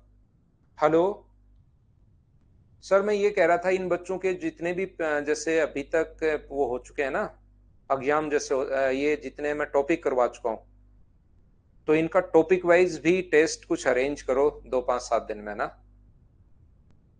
और CASI की प्रीवियस ईयर अपलोड कर दी है क्या? ठीक है, करना आप कल कर देना। और टॉपिक वाइज भी टेस्ट का कुछ करना है ना। ठीक है, देखिए यहां पर आप लोग ध्यान से समझना। ये अपने पास पहला क्वेश्चन समझाया, दूसरा समझाया, तीसरा फिर लैंग्वेज में कोई बच्चा फंस जाता है कि लैंग्वेज कैसे आएगी, वो मैंने करके बताया है। ऐसे काफी सारे क्वेश्चंस मैं आपको करवाऊंगा। मुझे बताओ क्या पहली बात आप लोग समझ पाए हो क्या? हाँ, ए और सी का रेशियो ही बनाना है, क्योंकि ए का देकर सी का पूछ रहा है, सी का देकर ए का पूछ रहा है। चाहो तो तीनों रेशियो भी आप लोग बना सकते हो। ठीक है, तो अपने पास दूसरा क्वेश्चन 2 नंबर ये रहा। चलिए करने की आप लोग कोशिश करो। और एक चीज बहुत ज्यादा इंपॉर्टेंट जो है वो मैं आप लोगों को बता देता हूं, मैं बार बार समझाता हूं यहां पर। और ये जो आप लोग ध्यान रखना भाई, मैं आपको फिर बता दे रहा हूं ऑनलाइन वाले बच्चों को। ऑनलाइन का जो टाइमिंग है मेरे पास ओनली और ओनली 6 to 7:30 ही टाइम रहता है ऑनलाइन के लिए। जो बच्चे थे, एक बच्चा शुरुआत में भी पूछ रहा था, ओनली मैं इसी टाइम ऑनलाइन पढ़ाता हूं, बाकी मैं ऑफलाइन पढ़ाता हूं। अब की बार बच्चे जो थे मेंस वाले, कुछ बच्चे की सर आपसे पढ़ा है, आपकी ही चीजें हमें समझ में आती हैं, बाकी फैकल्टी से फिर चीजें हमें समझ में नहीं आती, तो आप प्लीज एक प्रैक्टिस बैच ले आओ। तो वो बैच हमने 4 से 5 एक प्रैक्टिस बैच मेंस वाले बच्चों के लिए प्रैक्टिस करवाने के लिए शुरू किया। और ये सिर्फ मेंस तक होगा, उसके बाद उस बैच को मैं बंद कर दूंगा क्योंकि वहां पर टाइमिंग नहीं है। तो मेरे पास सिर्फ टाइमिंग रहता है 6 to 7:30। मैं इस साइक्लिक बैच को चलाता रहता हूँ। एडमिशन जो मिलते हैं वो जब भी नया बैच शुरू होता है, नया टॉपिक जब शुरू होता है उस दिन कोई बच्चा एंट्री कर सकता है। पहले होता क्या है कि जैसे कोई टॉपिक 3 दिन मैंने पढ़ा दिया, फिर कोई नया बच्चा अचानक आ जाता है, तो हम डेली उसको एडमिशन नहीं दे रहे हैं। हम उसको नए टॉपिक पर एडमिशन दे देते हैं कि उस दिन आप लोग नई शुरुआत करो। और मैं किसी चीज को पीछे से रिलेट नहीं करता हूं, हर बार हर बच्चे को बेसिक से मैं समझा देता हूं। तो यही टाइमिंग जो बच्चा शुरुआत में पूछ रहा था सर कौन कौन सा बैच है, ओनली मेरे पास जो टाइमिंग है वो 6 to 7:30 है। जैसे आज अगर अपने पास प्रॉफिट एंड लॉस शुरू है तो आज बच्चा एडमिशन ले सकता है, रात को 12 बजे बैच बिल्कुल क्लोज हो जाएगा, फिर इसमें एडमिशन नहीं ले पाएगा। तो जब आपको लगे कि जैसे धीरे धीरे अपने पास 18 टॉपिक 19 टॉपिक है, सारे के सारे मैं कंप्लीट करवा दूं, जैसे जहां पर आप जुड़ते हो उसके 6.5 या 7 महीने बाद सिलेबस कंप्लीट हो जाएगा। 2 ढाई महीने फिर आप लोगों को प्रैक्टिस के लिए मिलते हैं, कुछ भी वापस देखना है तो आपके पास रिकॉर्डेड रहेगा। ठीक है, बाकी आप लोग ध्यान रखना यही टाइमिंग अपने पास 6 to 7:30। टॉपिक जैसे जैसे चलते रहे तो पूरा ये सर्कुलर अपना बैच चलता रहेगा। आप पढ़ते रहना पढ़ते रहना पढ़ते रहना। एसएससी, रेलवे, सीडीएस या जितने भी स्टेट लेवल के एग्जाम्स हैं उसका कंप्लीट मैथ्स मैं आपको करवाता हूं। वो कहीं भी आप लोग दूसरी जगह पढ़ने की जरूरत है नहीं। फिर भी आपको लगता है आपको पढ़ना ही है सर, मैंने एडमिशन ले लिया है, तो फिर आप पढ़ नहीं पाओगे अगर 4 5 दिन मेरी क्लास ले ली तो। अब हम लोग, कोई बच्चा लास्ट में बड़ा कमेंट कर रहा है तो आप लोग देख सकते हो। सर पूरा क्वेश्चन इंग्लिश में नहीं दिख रहा साक्षी, इसको कल थोड़ा सा मैं नीचे करवाता हूँ, थोड़ा सा मैं मेरे कैमरे को एडजस्ट करता हूँ, कल से शुरुआत में ही बता देना ताकि मैं कैमरे को एडजस्ट कर लूँ। यस, बैंकिंग के लिए मैं 100% नहीं पढ़ाता हूँ भाई। हाँ, जितने भी टॉपिक अपने पास ध्यान रखना। मान लो एक चीज और मैं बता दूं, कोई बच्चा कंफ्यूज नहीं हो, मैं क्या करता हूं यहां से। मान लो मैंने एक टॉपिक पढ़ा दी, आज कोई बच्चा जुड़ा है, जैसे आज प्रॉफिट एंड लॉस में कोई भी बच्चा ऐड हुआ है, तो अब मैं आपको पूरा का पूरा मैथ सिस्टमेटिक तरीके से जिस दिन प्रॉफिट एंड लॉस वापस आएगा उस दिन तक मैं आपको पढ़ाऊंगा। लेकिन होता क्या है, मैं आपको पहले से पढ़ा चुका हूं, मान लो प्रोबेबिलिटी पढ़ा चुका हूं, स्टैटिक्स पढ़ा चुका हूं, टाइम एंड वर्क पढ़ा चुका हूं, परसेंटेज पढ़ा चुका हूं, सीआई एसआई पढ़ा चुका हूं, तो इन टॉपिक्स को मैं आपके लिए रिकॉर्डेड भी अपलोड करवा देता हूं कि यार इन बच्चों को रिकॉर्डेड भी दे दो। हो सकता है कोई बच्चा थोड़ा जल्दी कोर्स करना चाह रहा हो तो उसको रिकॉर्डेड आप देखते रहो, देखना चाहो तो, नहीं तो आपको लाइव भी मिलेगा। ये चीज ध्यान रखना, हर टॉपिक लाइव भी आपको मिलता रहेगा, परेशान नहीं हो, ठीक है ना, आप परेशान नहीं हो। जैसे आपको लगता है सर सीआई और एसआई के जो क्वेश्चंस हैं वो मेरे पास वीडियो है रिकॉर्डेड, तो क्या मुझे रिकॉर्डेड ही पढ़ना पड़ेगा? क्या नहीं, लास्ट में आपको वापस से मैं आपको लाइव पढ़ाऊंगा, तो उस टाइम आप लाइव भी पढ़ सकते हो आपके पास। या कुछ बच्चे ऐसे होते हैं जो लगता है कि सर मैं तो रिकॉर्डेड देख रहा हूं, पीछे वाले भी आप डाल दो वीडियोस, तो ताकि मेरा कोर्स जल्दी हो जाए, तो फिर हम लोग उसके लिए एक दो तीन बच्चों के लिए अपलोड नहीं कर पाते। इसलिए फिर मैं बोलता हूं कि यार सारे ही बच्चों को कर दो, जो देखना चाहेगा रिकॉर्डेड देख लेगा और बाद में लाइव पढ़ना चाहेगा लाइव पढ़ लेगा, ठीक है ना, ऐसा हम लोग प्रोग्राम रखते हैं। ठीक है, लाइव टेस्ट हम लोग शुरुआत कर रहे हैं टॉपिक वाइज, और वैसे तो टेस्ट आपको मिल ही रहे हैं। प्रीवियस ईयर्स क्वेश्चन सीआईएसआई में अभी डलवा देता हूं। लव यू गौरव भाई, बहुत कंटेंट दे रहा हूं भाई, मैथ्स में इतना कर लोगे तो वो बहुत है, बहुत है, बहुत है। मैं आपको बहुत कंटेंट प्रोवाइड करवा रहा हूं, बाकी सीमा तो किसी चीज की है नहीं, लिमिट तो कोई चीज की है नहीं। कितना भी आप लोग जितना चाहो उतना आप लोग बढ़ाते चलो, लिमिट किसी चीज की नहीं है, आप लोग ध्यान रखना। फिर एक चीज से ज्यादा भी अगर आप लोग देखोगे ना तो भी वो फिर एक्स्ट्रा होना शुरू होता है, फिर आप इतना भी नहीं कर पाते। आपका जितना SSC, railway, CDS, other state level में आता है उससे 100% एक्स्ट्रा ही मैं प्रोवाइड करवाऊंगा, तो उससे बाहर क्वेश्चन नहीं आ सकता, ये मैं गारंटी लेता हूं आप लोगों के लिए। जरूर ओम प्रकाश डूडी, मिठाई खिलाना भाई। तो जितने भी बड़े कमेंट्स हैं आप लोग लास्ट में किया करो, ताकि मैं उसके कमेंट का आप लोगों को रिप्लाई करूं। क्योंकि होता क्या है, शुरुआत में बच्चे आते हैं, डिस्टर्ब करते हैं और गायब, और मैं चाहता हूं कि वो बच्चे क्लास में रुके ही नहीं, वो गायब ही रहे, क्योंकि तभी मैं शुरुआत में आप लोगों को रिप्लाई नहीं करता हूं। लास्ट में जो बच्चे बचते हैं, 1.5 घंटे पढ़े हैं, पढ़ने वाले ही स्टूडेंट रहते हैं सारे के सारे, तो फिर मैं उनका रिप्लाई कर देता हूं। विलेज के बच्चों, सुनंदा पढ़ो आप तो यार, ठीक है। लैपटॉप में या तो अपने नंबर पर कॉल कर लो, जो नंबर आपको दिया गया है उस पर मदर्स के, या कोई बच्चे से ही पूछ लेना, वो एडवाइस कर देगा आपको लैपटॉप में चलाने के लिए। ज्योमेट्री कब होगी? ज्योमेट्री पहले प्रॉफिट एंड लॉस होगा, फिर टाइम एंड डिस्टेंस होगा, उसके बाद मैं एडवांस मैथ शुरू करूंगा। ज्योमेट प्रॉफिट एंड लॉस के बाद टाइम एंड डिस्टेंस, उसके बाद मैं शुरुआत करूंगा। थैंक यू भाई, मिलते हैं हम लोग कल की क्लास में, कल शाम को 6 बजे। और जो मकर संक्रांति है 14 की, उसकी एक दिन की छुट्टी रहेगी भाई, याद रखना आप लोग। Bye bye, take care, good night, शुभ रात्रि।